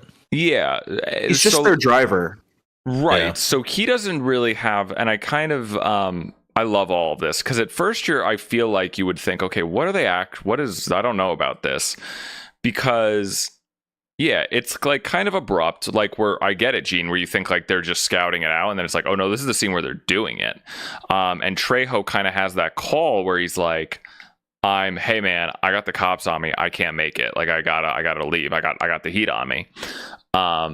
Like he was being followed. And then they do a bizarre thing where they almost they were building up to it a little bit, but they kind of like introduce this new character like 2 hours into the movie, the black guy, the diner cook. Well, you see him in the diner. They build him up. Up for parole. Yeah. But he doesn't actually factor into the story until like... Yeah. So that was really interesting. It is interesting. And they kind of, but here's why I kind of love it, because he kind of gets like this, not arc, but he also like, it kind of is going back to this, like, he's another version of like a broken man where like this guy got out of prison. He's trying to make a good life for himself. He's trying to like, okay, I got to do the right thing. His girlfriend's encouraging him, just get the fry cook job, or the grill job and, you know, and deal with the bullshit. And then here comes De Niro just dangling it in front of him and going, hey, man, this one big job. Remember too, yeah. Well, remember too, the owner of the diner or whatever, he tells him like, oh, if you like slack off, I'll just report you as like being high, or I'll report you. Right. So that's about, like, So he's doing wage theft. even though He's Right. saying like, I'm willing to keep most of your wages because I just Yeah. can, and that's Yeah. you have to fucking deal with because no one else is going to hire Yeah. you, and I will. Right. And it is Yeah. kind of, but that's what it is. It's a whole different, and it's quick. It's not very, but it's a whole, it communicates a lot. Like it's a whole different aspect of like another type of like broken man. Like, oh, why would someone go back to this life of crime? You know, it's like, well, this is like the best option really. And he ends up being one of the guys that gets brutally shot down and killed in the driving away in the bank heist. So I kind of loved that. Like it's showing another type of guy that gets roped into this. And then you get the shot where his girlfriend sees it on TV in like a bar, and then His death is brutal it is brutal because he's Yeah. just the driver, so he just like Yeah. takes all those bullets full in the face. Yeah. Meanwhile, De Niro's like, just keep driving, like he's pulp, dude, he's pulp. Yeah, it's Yeah. raw. Like, and that's what I mean. Like, it's that gritty, unforgiving cycle of like they're all trapped in this whole thing. They're all trapped in this world, and the only way to go out is either like in a body bag or you win. But yeah, so I loved that aspect of it is built up in the beginning, but he doesn't come into play into the story until later. And then what like again, you think, okay, well, like Trejo really hasn't done much in this movie at all. But what really gets me every time in this movie is, funnily enough, I know the whole meme is Trejo dies in every movie he's in, but when Trejo dies in this movie, I don't think it is the saddest death Trejo has ever had, and the most like brutal. Yeah. Do you guys know what I'm talking? Like, Yeah. because Yeah. it's kind of like, because Trejo always dies and everything, right? But it's like, here is the one where like he is not just dying, he is getting it. This is the purpose of his character, like it is in most movies to die, but like we're showing he is getting the full blunt of the brutality. When De Niro goes in and he's still alive on the floor, and his daughter and wife have been murdered in the next room, and he just says they're gone. Like, I have no reason to live, and he's like barely breathing, beating to it, and he's like praying for De Niro to just end it. And I thought that was like, that's gut wrench. That gets me every time. It's really gut wrenching.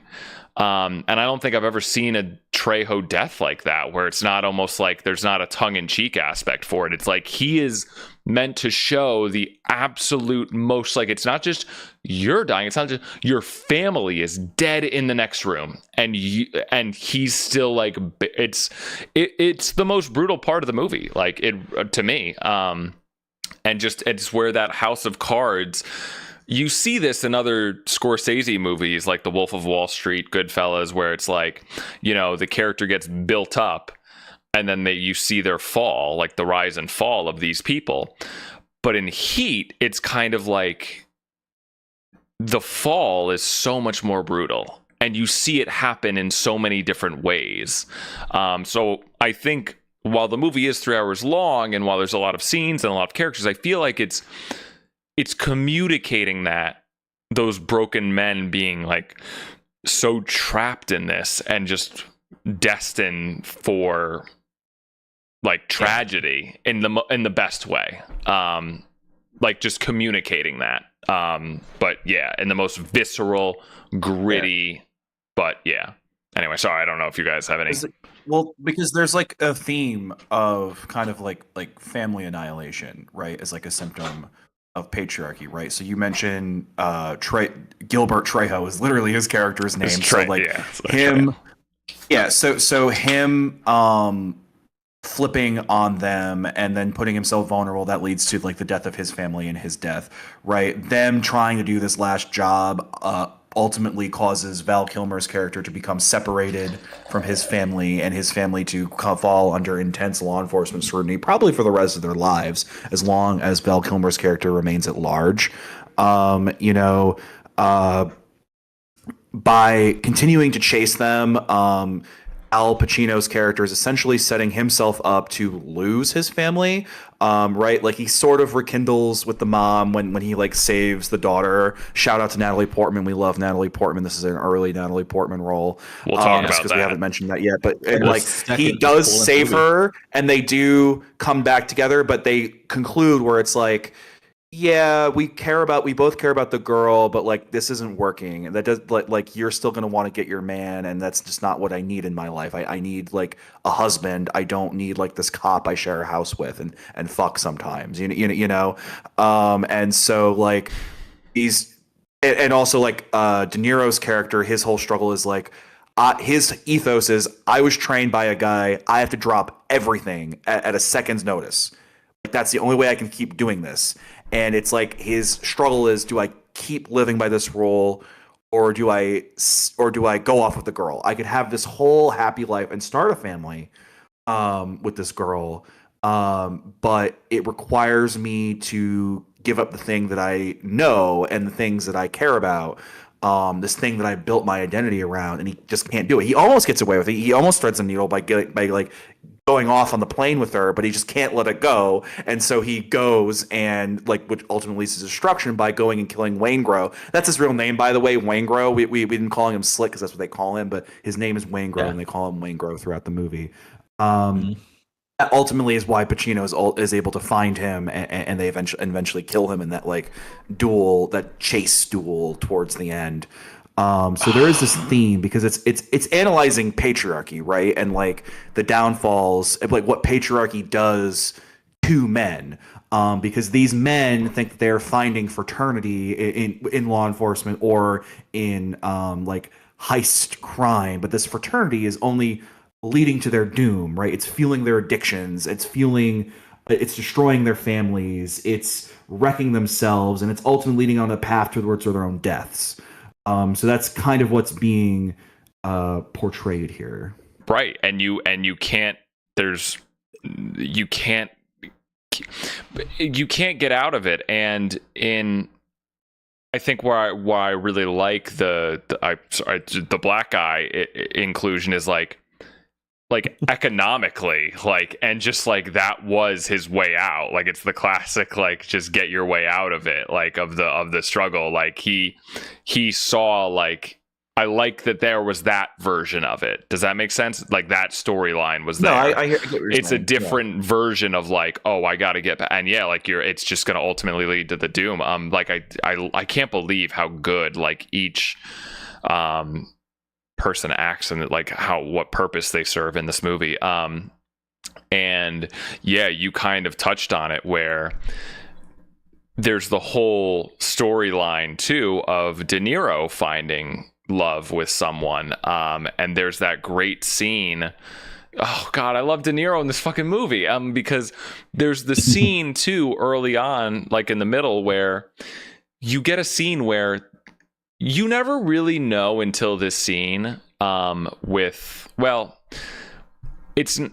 you find out like they're all at dinner together with their families, and you actually like, oh, okay, it's not just that Val Kilmer and De Niro have this like relationship. They all have a relationship, and like that's the level they're on, right? Like they go out to dinner, they know each other's families, which you didn't really know if that was like a thing that they were like their friends out. Like they are like a big old happy friends. Yeah. Which sometimes in other movies that might not be a thing, that like, oh, we don't even know each other's families, blah blah blah blah. But it just strengthens like that relationship that they all have together. And so and they have that moment where like I think someone says to De Niro like, "Oh, when are you gonna get a wife or something?" And he goes, "I don't know." And then he goes and it's so Hollywood, but I love it. And then he goes into the back and calls the girl, and he's like, "Hey, what are you doing tonight?" Like, do you guys remember that? Yeah, I do. Yeah, It's a a good scene. and I like, and it's so like it's Hollywood, but I love it. Like that's where and all the grit and like the griminess of this movie that does so well. Like there is the human elements in it. Like that is the human elements, and I feel like it earns it with De Niro, and like you were mentioning Remington at the end. You know, I think De Niro is I mean, Trejo is pretty tragic, but like with him, the whole thing is like he chooses to go. He goes, like he's basically says to her as they're ready to drive away into the sunset and get on the plane. He goes, "I gotta settle this score. Like I gotta kill this guy," and goes to the hotel. And he just, you know, he just does what he does best. He knows exactly how to call for room service, pull the fire alarm. Like he's just, it's like the ultimate like the last like hoorah of like but it's like stealth. He's like, I know how to get to this fucking hotel. I know how to go up there. I know how to go walk past all these fucking cops, and I'm gonna shoot this motherfucker in the head. And he's like, look at me, and he does it. But that's what fucks himself. That's how he fucks him. And there's that amazing shot or that last moment where he walks out of the hotel and he's like trying to like just mix with the crowd, and Pacino's on his tail, and the girl is there waiting for him in the car, and he passes her and he looks at her.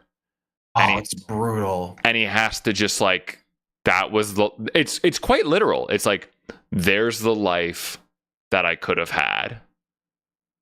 Yeah. And I can't. And he turns and he runs, and there goes Pacino right after him. And that's why this is one of my favorite movies of all time. Like and then you get the shootout and just Pacino gets him. And no, sorry. All right. This movie is really good. What's that? The editing in this movie is really good.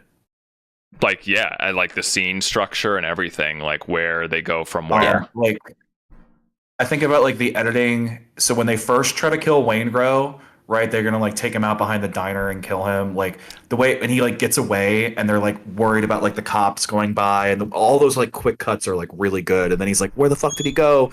That's like a good little like fake out. And then also the editing for that like final chase when like Pacino is like chasing after De Niro through the airport, the runways and the fields and such. Everything with like light and those like cuts where they're like oh like you really feel, and the sound editing too, and the shadows. Really that's good. How he gets him like such a great like, and what an amazing setting too, right? Like from the hotel to the airfield, like such like they don't do this in movies anymore, like these great locations like for these action scenes. No, they don't. They'll just fucking green screen now. But yeah, no, I just, that last scene with De Niro where like he just looks at her and he's just, and he's Dan taking a drag of it. Dan's taking a drag of cigarette. De Niro, am I right? But is that, Gene, is that not the most Batman Bruce Wayne shit ever?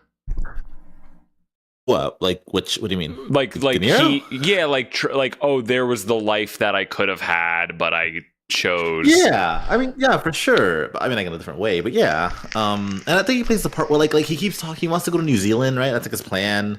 Like, I like how he like wants to get out of it, but like, does he really want to get out of it? Well, yeah. Like, part of me feels like he doesn't like. I got the vibe that like, he's like Pacino's character. Like, you just can't stop. He doesn't know anything else. I don't think. No, that's what makes the coffee scene like it's so fucking great when they they're kind of like they talk about their lives and It's such a good fucking scene. Well, that was the famously. I'm glad we can kind of wrap up on this. Yeah.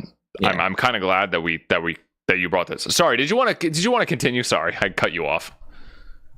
No, you what were you saying? But yeah, it was kind of good that I think it's good that we actually end with the coffee scene between the two of them, because Let's also talk about the girl, because that's like a major thing. Wait, which one? Yeah, there's a lot. Yeah, which one? Yeah, which one? The stepdaughter who he has like a connection with, who Natalie tries Portman? to kill herself. Natalie Portman. Okay, yeah. So, yeah, that was a whole thing. Right, with Pacino's, it's so much like character development for all of them, which I love. The whole thing with Natalie Portman in this movie, I just feel disturbed for like Natalie Portman as an actress, because I always forget that she's in this movie as like a young girl. Like, it's like her second full-length movie. Yeah, like I looked it up. So like, yep, when she has that line, that whole thing, like her whole part in this movie, the way like in the first scene, I think she's introduced is when like they find out like, oh, she's like, I'm gonna be late, Mom, and she has can't find the beret. She has a whole breakdown, and it's like such a Natalie Portman thing. And all I think about is like, I feel like this is such a reoccurring thing in like Natalie Portman's career, and all I think is like, I know these are like obviously the character she's playing, but I think like, what happened to you? Like, are you okay? Is Natalie Portman okay? I feel like I think about this it's almost like if you hear about like child stars and what happened to them, and I feel like this like is Natalie Portman's on-screen presence. Like, I know this, like, she seems fine in real life, but like, just like, I get like stressed like when I see her, especially as a child. I'm like, are you okay? Talked about how, do you get what I these, mean? Like early roles of hers, that if she could go back, she would do a lot of it differently. Because she wasn't like abused, or I don't think she was like abused or anything, but like she definitely reflects, and it's like, maybe that wasn't like a good choice for me to like be exposed to as a child in some ways, because like her first major film that she like Leon the Professional, she was like a very young. That's like a crazy thing to have like a young kid in and be exposed to. And she talks about it as like, yeah, that was like great art that I did, but like looking back, I don't think I would want to expose like, what was she, like 12 in that movie? Like 12-year-old me to the stuff that went on in that film. And she has like a very like mixed feelings on her involvement in that movie. What is your take on Leon the Professional? Because I don't know. I actually haven't seen it. I just like know a lot about it, basically. Okay, so I'm not gonna. I won't. But do you know the thing? Like, kind of like, it's not but Gene, this isn't like spoiling the movie, but like Leon the Professional was like always this. I watched it on Netflix a few years ago, but it's kind of like this critically acclaimed movie I always heard about. It might be in the Letterboxd top 250. I have no idea. But it's like a really acclaimed movie, and it's kind of just like a assassin movie, almost like Lone Wolf and the Cub. Yeah, I'm reading about it.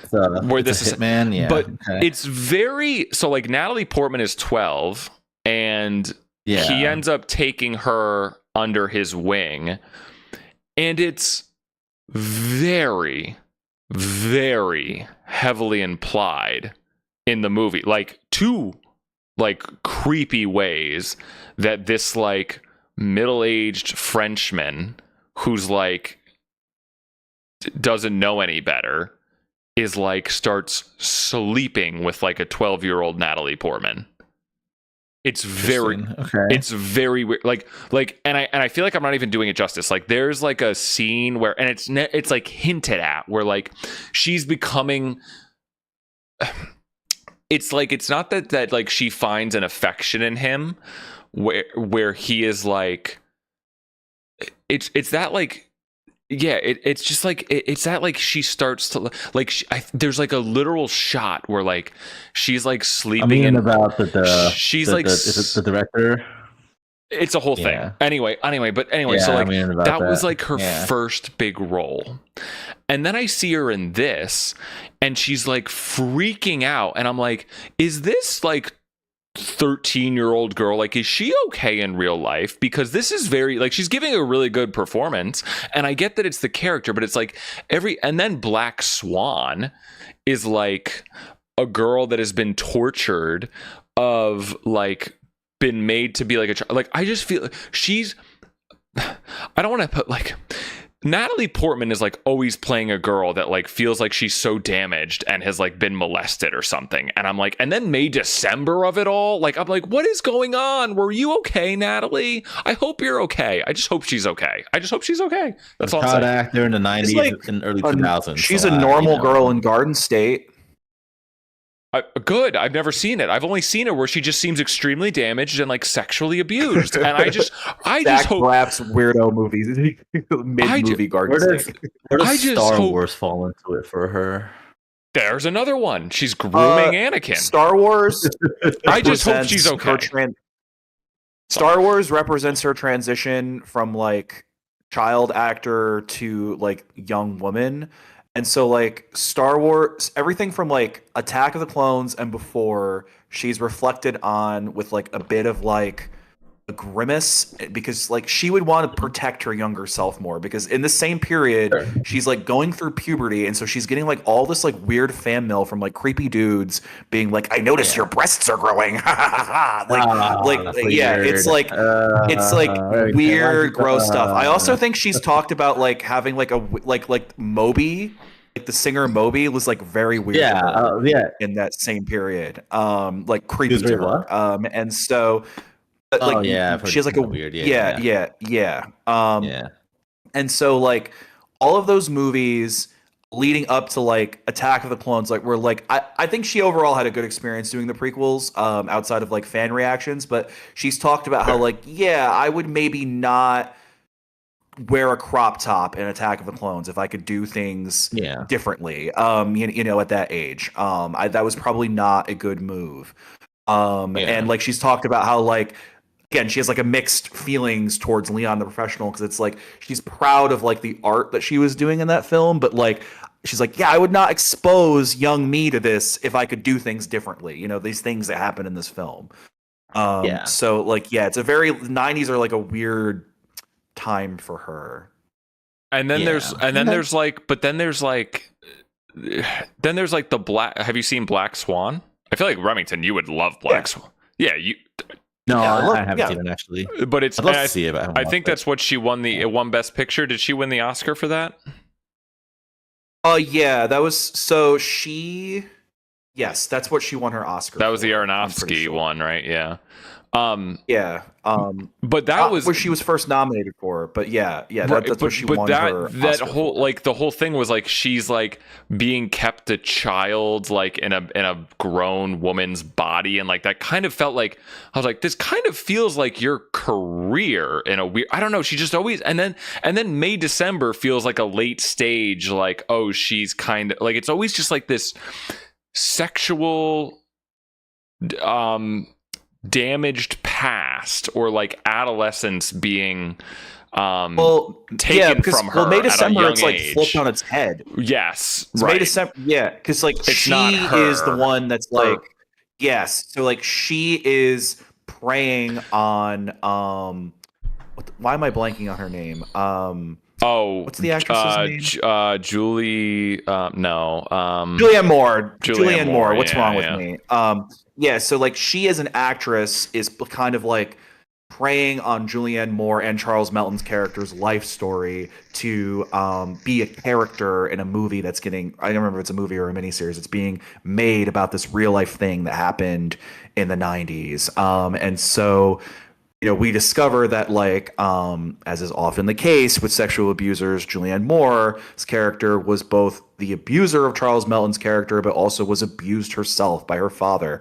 And so it's like that's like kind of flipping it on its head, where she's not a woman going out of control, though there is this weird psychological link between the two, like kind of persona-esque. It's her portraying someone else who she's playing someone who is trying to play someone who's going to have a like a loose psychology there. So it's like flipping on its head. Yeah, no, it just, I don't know. I always, because I put this movie on, I put on Heat a lot in the background because it's been on Netflix for the past few years, and I'll always put it on every once in a while and like but every time Natalie Portman pops up and she has that scene where she freaks out about the dad, I'm always just like, fuck, man, like, are you, like, I'm just like, are you okay? Like, I just hope she's okay. Like, she just doesn't seem okay in any role ever, like as a child, like anywhere. But I get it. It's like the character. It's just funny how every role has always been like this abused girl. Anyway, Natalie Portman, one of our greatest stars of playing victims of misogyny and patriarchy.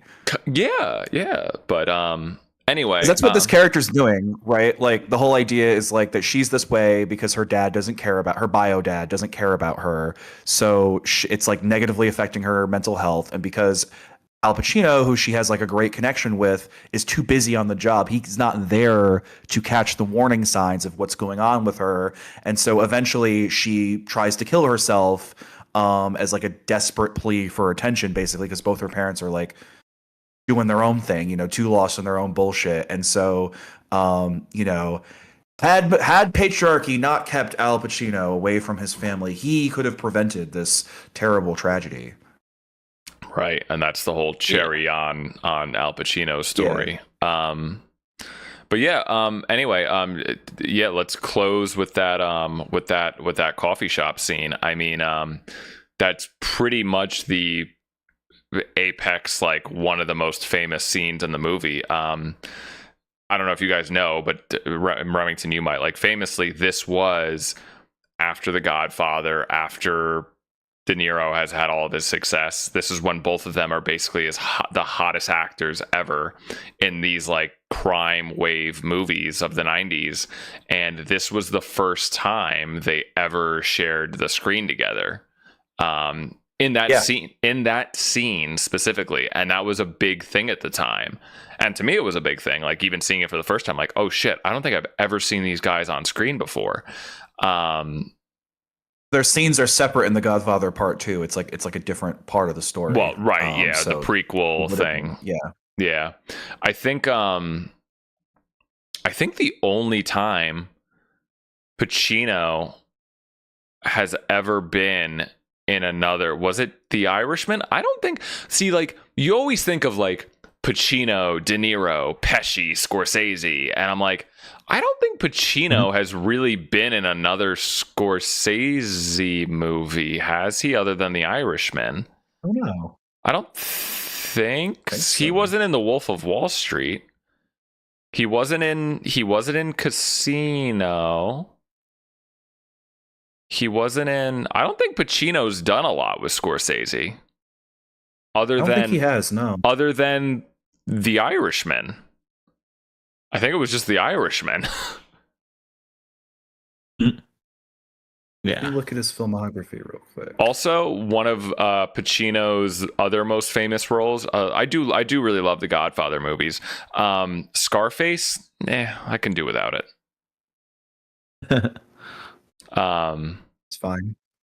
Yeah, I saw it a long time. I haven't seen it in years, but I always remember it was like, oh, Scarface is like that movie poster that like every Guido had on their walls, like it was always in the Jersey Shore house, and I'm like, did you guys even watch? Like, are you allowed to use the word Guido? I don't know if you're allowed to do that. Is that a slur? Yeah. Yes. Yes. No, Dan. I love when Dan gets casually racist and doesn't realize it. Wait, that is not a slur. Yes. Yes, it is. It's like Dan. calling them a dago. Like, you can't say that. I don't know that word either. Or a guinea, can't say that either. I'm gonna get canceled too. Yeah, wait, let's run through the list. So cancel. Let's everyone say your favorite slur. Anyway, it's funny. I'm partial to the ones against Asians that we used in Vietnam.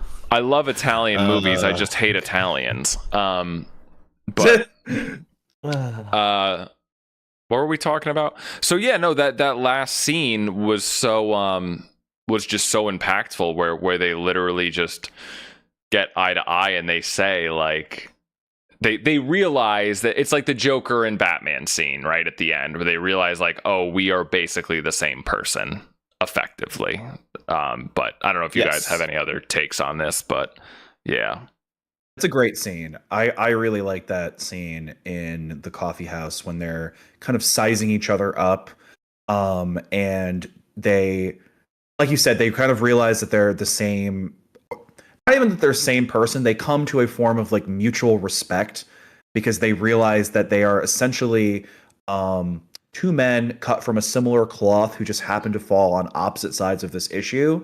And they're kind of like, yeah, I kind of like the cut of your jib, but we're kind of at a situation where if we come at this impasse that we kind of see down the road, we're going to do what it takes. You know, we're not going to back down.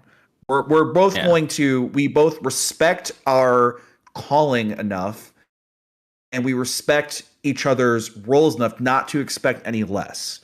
But just so you know, like these are the terms, right? Right. And so, yeah, it's like this like fun little like mutual admiration that they develop, but it has like that dark forebodingness because it's setting up the fact that they're going to be fighting to the death at some point. Even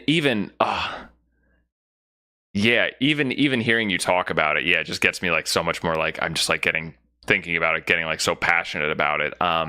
Because it's that point where they realize De Niro is able to or Pacino rather pulls him over, gets him and just goes, hey, do you want to go for a coffee? And De Niro just goes, yeah, sure. Like he knows they have nothing on him at that point, and he accepts, and he just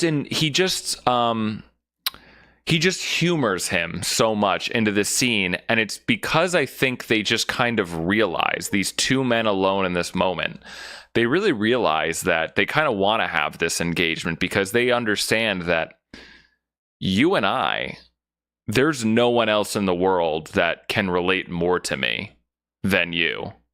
Even though we are both on the complete opposite ends of this, there's no one else that can relate just on a human level more to me. And then Pacino has that whole speech about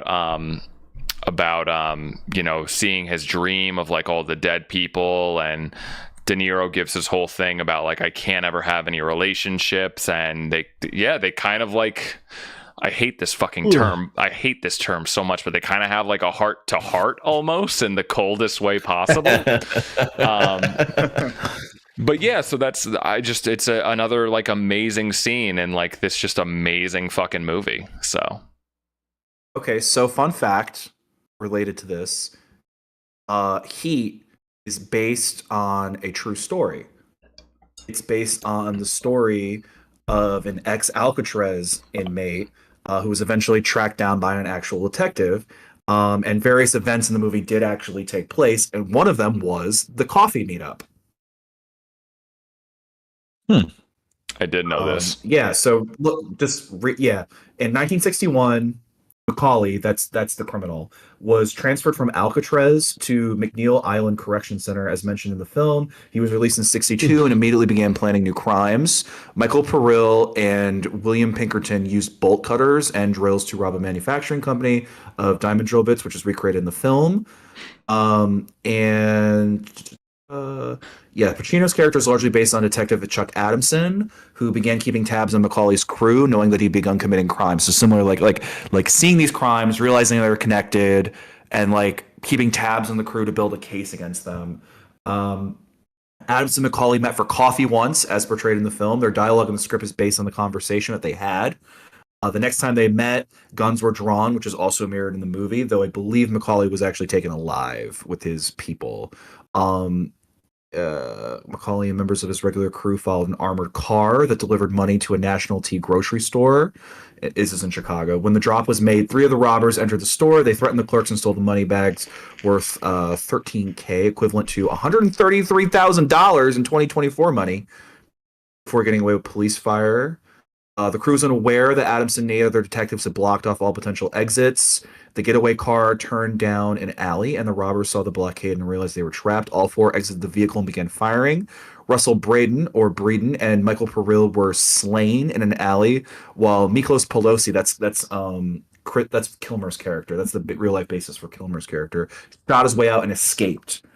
So there was a guy that made it out. Macaulay was shot to death on the lawn of a nearby home. Okay, so they did kill Macaulay. Okay. He was 50 years old and the prime suspect in several burglaries. Pilesti was caught days later and sent to prison. Pilesti only died in 2011, actually. So one of the real life Heat inspirations was like still kicking, for like the first decade of for the Bush administration, Yeah.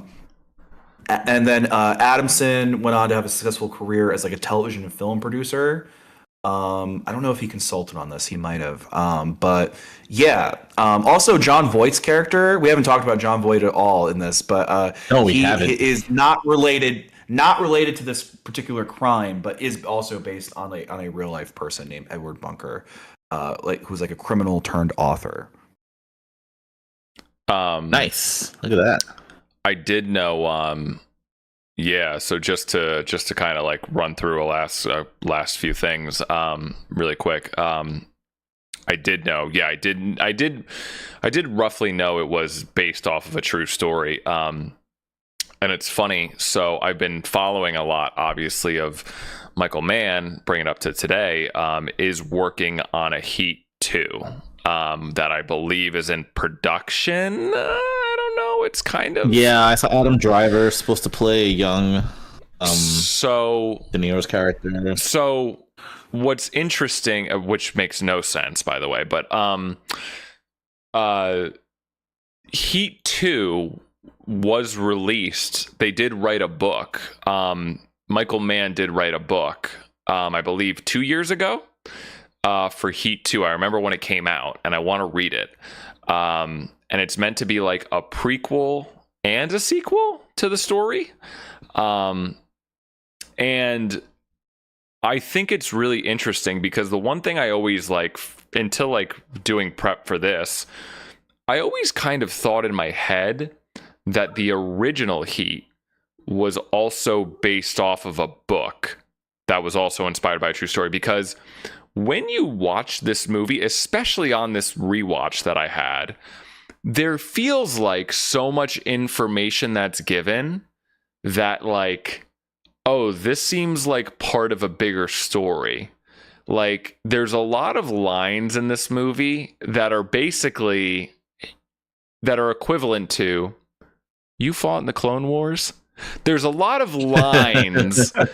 There's a lot of parts of this movie where De Niro first references like, oh, do you remember so-and-so, I forget the name, told us how we weren't supposed to have connections. Like there's references to like other parts of the story. And like we kind of get dropped in the middle of the story, right? Like they're already established as a crew. And then the sequel, like there's part like Val Kilmer was another part we didn't really talk about, but he's the one, his storyline is where he gets really beat up at the end but survives. He's the one that kind of unceremoniously gets away, but you get that whole thing with his wife and betraying him, and like and seeing that like that cop has that monologue to her of like, if you don't do this, like your son is going to go down the same path that he did, and he's going to be in foster care for all his life. Just gut-wrenching shit. Like, fuck, I love this movie so much. But Val Kilmer is the only one that gets away, and it's kind of like you kind of forget about it. Like he just kind of unceremoniously like kind of slides by the cops, and you don't know what happens to him. So that's where it's like, I want to know what happened to him. So it's kind of like there is like a very big prequel sequel energy I could feel here. But but it's surprising. So- It's just surprising that it feels like when you watch this, it feels like there was a book prior to the making of this movie with information that would have been explored that was not explored in the movie. But anyway, yeah. One that's like kind of good writing where you can kind of leave things open and like allow the audience to ask questions about like, oh, I wonder what that's like, and like form ideas in their head, you know, kind of like showing, not telling. It's building a lore. But where I think that actually comes from is another fun fact about Heat that you may or may not know, is that Heat was originally conceived of as a television series. Yes, I did know that. Yeah. So in 1979, Yes, I saw that. Mann Yeah, I wrote saw a that. 180-page draft of Heat. And so he was developing it as a TV series, and he got through the stage of like actually filming a 90-minute pilot. It had like different actors in it. I did know this. Pitched it, I think, to NBC, and NBC was like, "Great, we like it. You just have to recast everyone and cut it down, and then we'll maybe do it." And he was like, "No." And so they're like, "Fine, we'll air your television film, and that's it. We're not picking this up as a show." And he was like, "Okay," but he was like, "I think I can do better." And so he just took the project and made it into like a 3-hour movie. But that television film, that 90-minute television film he made, is real, and it is out there, and you can find it. It just was released under the title several years later under the title LA Takedown. It was something else, right? Okay. I think it's on YouTube. So if you want to watch the alternate Heat cut, you can go and do that, and with like different actors, but it's like functionally the same plot. I will. And that was meant to be like a back door into a TV series. So he probably had like lots of ideas of like where to take these characters and different stories that he could do with them for like a full season of television. And that's why that script feels that way, because it's like an artifact of coming from a TV show where you need to leave more open because there's going to be other episodes. I don't mind reading this book. It looks pretty good. I definitely want to read. I haven't seen any people like talk about it, like what they think of it, but I definitely want to read Heat too. Like I really do, and I want to know, and because apparently this second movie is like actually happening. I don't know how I feel about Adam Driver playing, because I feel like, are they even that different in age at this point? I don't. Anyway, I guess he submitted the first screenplay to Warner Brothers in March of this year. So, but anyway, I mean, I will definitely go see. I mean, I don't know if I'll like it, but I want to read the book. I want to read Heat too, because I always it's just funny how, like, I don't know why in my head canon I always assumed way before all of this that I always thought like Heat was originally based off of a book, because I just was like, I remember thinking to myself like, I got to get the book for Heat, because I just assumed it was a novel. But anyway, I admire a man who's actively working at the age of 82 and has plans to keep working. Damn right. Good for him. I haven't seen his latest work, Ferrari. I haven't seen that yet, but we'll see. I don't know. Anyway, last, just I don't know, one thing. I love that they had the one character that the guy in the wheelchair that was like their tech guy who got all De Niro's information. I always love, like, I thought that was a great touch. Like, again, you're seeing all like the wheels move, of like, you know, the different like ways that they can get information. I love the one quotable or the two quotable Pacino lines that I love the most is obviously the big meme is like, why were you fucking her? And he goes, well, because she had a great ass. Yes. That's the big meme. So good. I loved when he's like you can bang my wife, you can do this, but you don't watch my fucking television. And that was so good. He was so goofy. Oh my god. No, that was. This. By the way, that's how any of us would act in that scene. I would act the same way. It's I like, don't know about that one, Daniel. I'm just kidding. I know. Just like I just love that where it's like, you can bang my wife, but you can't watch my fucking television. It's where a man And draws after the setting up his line. 4K television, Damn right it is. Fuck the Dan wife. with new 4K. Literally. Dan was his brand new 4K. I don't know. What did you get, Dan? 4K OLED. I'm sitting here and I'm watching Anora on 4K Blu-ray, and you can suck me off and go away. fuck yeah.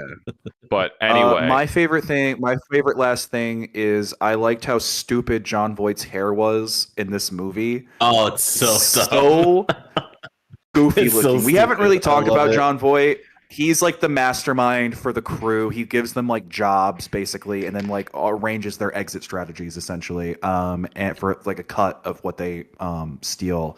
And so he has like this like I don't know how to describe this haircut. It's kind of like it's like those guys you see who had like long hair in the 70s and they never like grew out of that hairstyle. And so it just is like kind of long and ratty, but it's on like this past its prime head. So it doesn't look bold or like radical as it might have felt at the time. And it just looks kind of sad.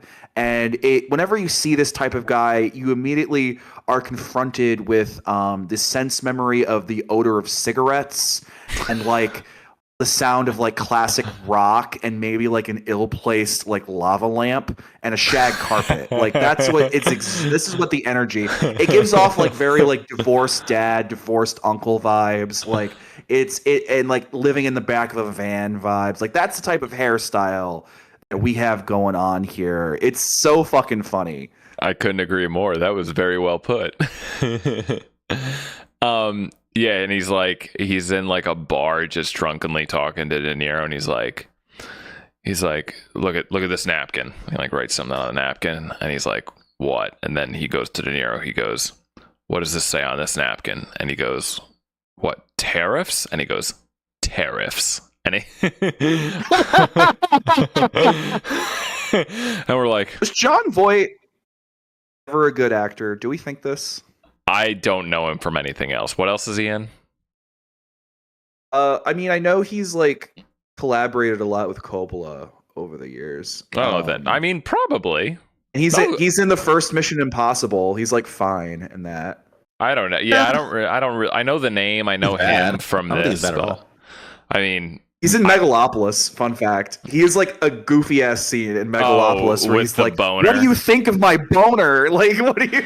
yeah, no, just kidding. No, he should have won the Oscar. Actually, Yeah. I take it back. I don't care. Fuck fuck it. Deport everyone you want. Just give me more boner scenes. Now, oh yeah, he's now our like MAGA ambassador to Hollywood. I forget what his official title yeah. is, but we can't hear you, Gene. He's the special bass Hollywood Gibbs vessel. Oh, I think there's a delay Can- again. No, you're good. You're hold good. on. You're good. No, am I good? Can you hear me? Yes. Yeah.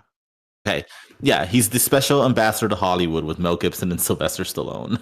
I mean, Fucking kill me right now. I mean, Because nothing is sacred. Honestly, pour one out for Jim Caviezel for also not being able to get that gig because he's basically the same kind of guy, a total freak, deep into the QAnon rabbit hole, definitely anti-Semitic, but couldn't get the special ambassador to Hollywood gig after he just spearheaded Sound of Freedom. Come on, justice for Jim Caviezel.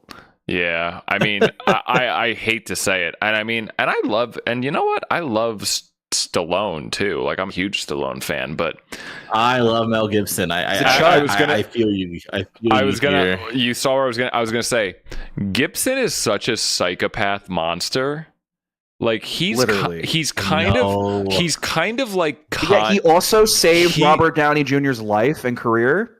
he's kind of Interesting note. Gibson is basically He's like the road warrior. he's basically Kanye. He's basically Kanye, He right? Yeah, and like I like you're right. He's I Kanye. like, He's Kanye. yeah, Gibson is Kanye. I'm like, well, that's like my I like- dad. in like the His action Andrew movie Garfield state. World Yeah, War II he's the movie. Kanye of action movies. I'm like, he's a He monster. can make a good movie, unfortunately. But he's yeah, one of the greatest artists of our time. I'm sorry, it's Mel Gibson, but He's in Lethal Weapon. Like, come on. yeah. But anyway, yeah, he's a sicko. Yeah, no, Gibson was like Oh, Signs. RDJ's He's like when he's good Art- in Signs. Crazy. When Robert Downey Anyway. Jr. was like suffering from drug addiction in the 2000s and his career was in the toilet, Gibson was the one Mhm. person who did not abandon him in that period and was like, Oh, wow. I think he like sponsored him too. He was like basically like helped him get sober and also like vouched for him in the industry, saying, no, he's better now. You can still hire him. And Yeah. so yeah, Gibson is like Gibson and Downey Jr. are like actually lifelong friends because of that experience. Yeah. So I know. you And then- know, and then shit, there's all shades. and then All Gibson. right, guys, I do gotta wrap it up. I gotta go to bed All and right. like clean my litter boxes for my cats. Like I Oh, do gotta same. wrap it up. It's late and I got. All right, let's go with closing thoughts really quickly. Heat, one of my favorite movies of all time, top 20. Love De Niro, love Pacino, love Michael Mann. This is my exact kind of movie that I live for. Examining the patriarchy, broken men, and just thrilling, exciting, tense.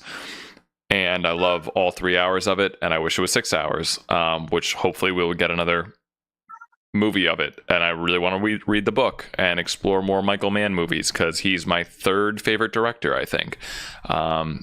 Yes. It's a tight between him and Carpenter, but yeah. So anyway, thank you guys for watching this movie. It's one of my all-time favorites. 5 out of 5 masterpiece for me. So what about you, Remington? No, Gene should go next, and then I'll do mine, and then I'll do my Right. pick. Yeah, Alpha's like freaking out in the background, so maybe you guys can hear him. I enjoyed it. I felt it was a little long in a way, but like I also felt there was no wasted scene. So I don't know. The pacing's kind of like, and like the pacing wasn't bad, but I did enjoy it overall. Again, Chino was just so good. It's like I can talk about it all day with him. The highlight for me was that, and the sound design was incredible. Yeah, I really enjoyed it. I've never watched anything Michael Mann, so this was a good introduction for me. Yeah, good choice, Dan. Are we giving it a star, like an out of 5 out of 10 rating? I don't know if we're doing that for this one. I'm a 5 out of 5. I'm a masterpiece. But Okay. Yeah, I'll give it a good 4. It's a solid 4 for me. Remy? Excellent. Yeah, I definitely like this movie. I think I alluded to this earlier, where initially when I was watching it, I was kind of like, I've kind of seen this before. Like, this isn't that riveting to me. It's like, yeah, okay, they're a crew and they got a job to do, and oh, this one guy, they got to put him out because he fucked up. And, you know, it's like, okay, but then we got to that bank shootout, and that's when I was like, oh, this is real. This is we got to lock in. Characters are dying. There's not going to be like a happy, charming payoff like you get with like Ocean's 11. Like, there's stakes here. And also just immaculate sound design. And so it's like, okay, like literally that meme of that's on film Twitter where it's like the guy like sits up when like Yeah, something like we're locking in, you know, like I did that in my living room.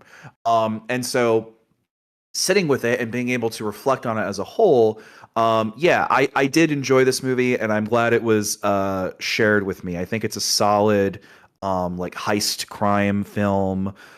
Great action, excellent editing, great sound design, excellent performances from De Niro and Pacino. I really enjoyed this one. I'm trying to find what I gave it on Letterboxd. I saw it so long ago. And we just keep Kilmer, I pushing feel back like I that gave record Kilmer date. shit, but I love Kilmer. I think he's iconic in this movie. I do. But I gave it a 4 out of 5 Okay. on Letterboxd. cool. No, yeah, thank you guys for getting into Dan's world a little bit. So, but this is my type of thing. So, all right, yeah. So, Remington, let's get the pitch. Let's see what you got for next Okay. month. Yeah, what do you have in this watch? Let's go. Well, gentlemen, it is late May, and summer is nearly upon us. That means we are going into blockbuster season. The summer blockbuster is upon us. And I sat back and I thought to myself, like, what are some of the big things that we are anticipating this summer that is on our mind that we are eagerly Superman. waiting for? Fantastic Four. And one of Gene, you got to let me talk here. Shut You up. can't be interrupting. It's not Sorry, Gene time. It's Remington time. Sorry. You see, Okay, you can't also and you can't apologize for interrupting by interrupting with endless sorries either. That's not how this goes. So I thought to myself, sure enough, it's a James Gunn Superman, isn't it?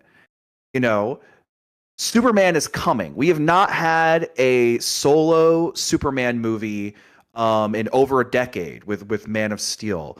And so I was like, well, we're kind of seeing a pivot in the superhero genre right now because we just had Thunderbolts and that was basically a success. It's making a decent amount of money. People seem to like it critically.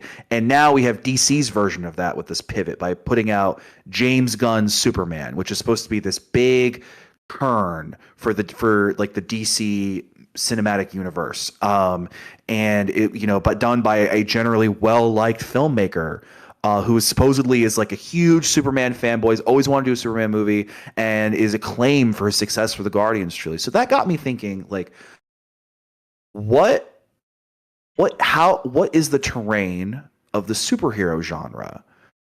What other takes have we seen, particularly on this iconic character? Because really, these superheroes, they're some of our like greatest outputs in American culture. Like they're kind of like, Gene's gonna laugh at me, but it is true. Like they are kind of like our Greek heroes, like they are timeless in our culture, constantly getting, Gene, you cannot interrupt me. Stop interrupting me. They are constantly getting reinterpreted. They are known throughout. They echo and rivet throughout. And so I was like, what are these different takes that we have seen?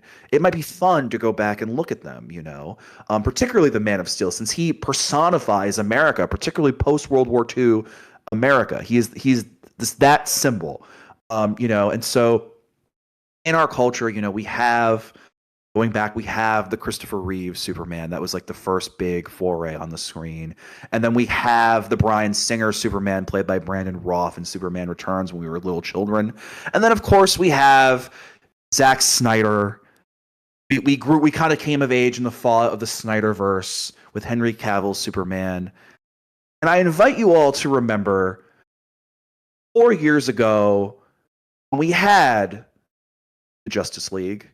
And there was a movement of online nerds who boldly stated there's a better movie out there for the Justice League. And that better movie was the Snyder Cut. And the Snyder Cut, that was a very particular moment because we're still in COVID and movies are kind of in a loose and flux period. And people were, what audiences had a lot of control on what studios were putting out because they needed to make a buck. They were losing money and nothing was showing in the theater. And that's how you got the Snyder Cut. Release the Snyder Cut. Famous moment in film history and in superhero history when they were pressured into releasing a director's cut of a previously released movie. Fellas, I humbly submit to you, what if I told you that is not the only time this has happened in film history? Fellas, what if I humbly submitted to you that is not the only time this has happened in film history, but not the only time this has happened for a Superman-related movie? That is why, for my pick, we will be doing Superman 2, the Richard Donner cut. Ooh. From 2006. Explain. Because I actually have no idea what you mean by the Richard Donner cut. So, I'm sure you are familiar with the Christopher Reeves Superman movies from the 70s and 80s. Yes. Whether or not you've seen them, you heard of them, you know what I'm talking about. Yeah. Years and years ago, yeah. But yeah. Richard Donner, he was a well-known filmmaker in the 70s and 80s. He also created Tales of the Crypt. He developed that TV show in the 90s. So he's done all kinds of things. He directed Superman, the 78 Superman movie, which was like a huge success, ran away at the box office, cultural phenomenon. And he was tapped to direct the sequel because they're like, we have to do a sequel because the first one made a lot of money, so we got to do the sequel. Famously, he had a big falling out with the producers in the middle of production. And so he just didn't want to do what they said, so he walked. He left the production. He was like, I can't do this. I don't agree with what you're saying. And so the production was taken up by a man named Richard Lester. And so he finished production, and so he was credited as the director for the theatrical release of Superman 2. Superman 2 famously is kind of seen as like a step down from Superman 1. It has its defenders, but it is seen as being more comedic, less serious, less thematic than compared to the previous installment. And so it's it's also seen as like the beginning of the end for that franchise, because basically after the first Superman, which is the only one that Richard Donner directed fully, each subsequent installment is just like a continued step down. Like 3 is also bad, 4 is also really bad, and they eventually just stopped that franchise. And so it was eventually years later in 2006 when Bryan Singer was developing and then eventually releasing his Superman movie, Superman Returns, which is also kind of meant to be a callback to those first 2 Superman movies.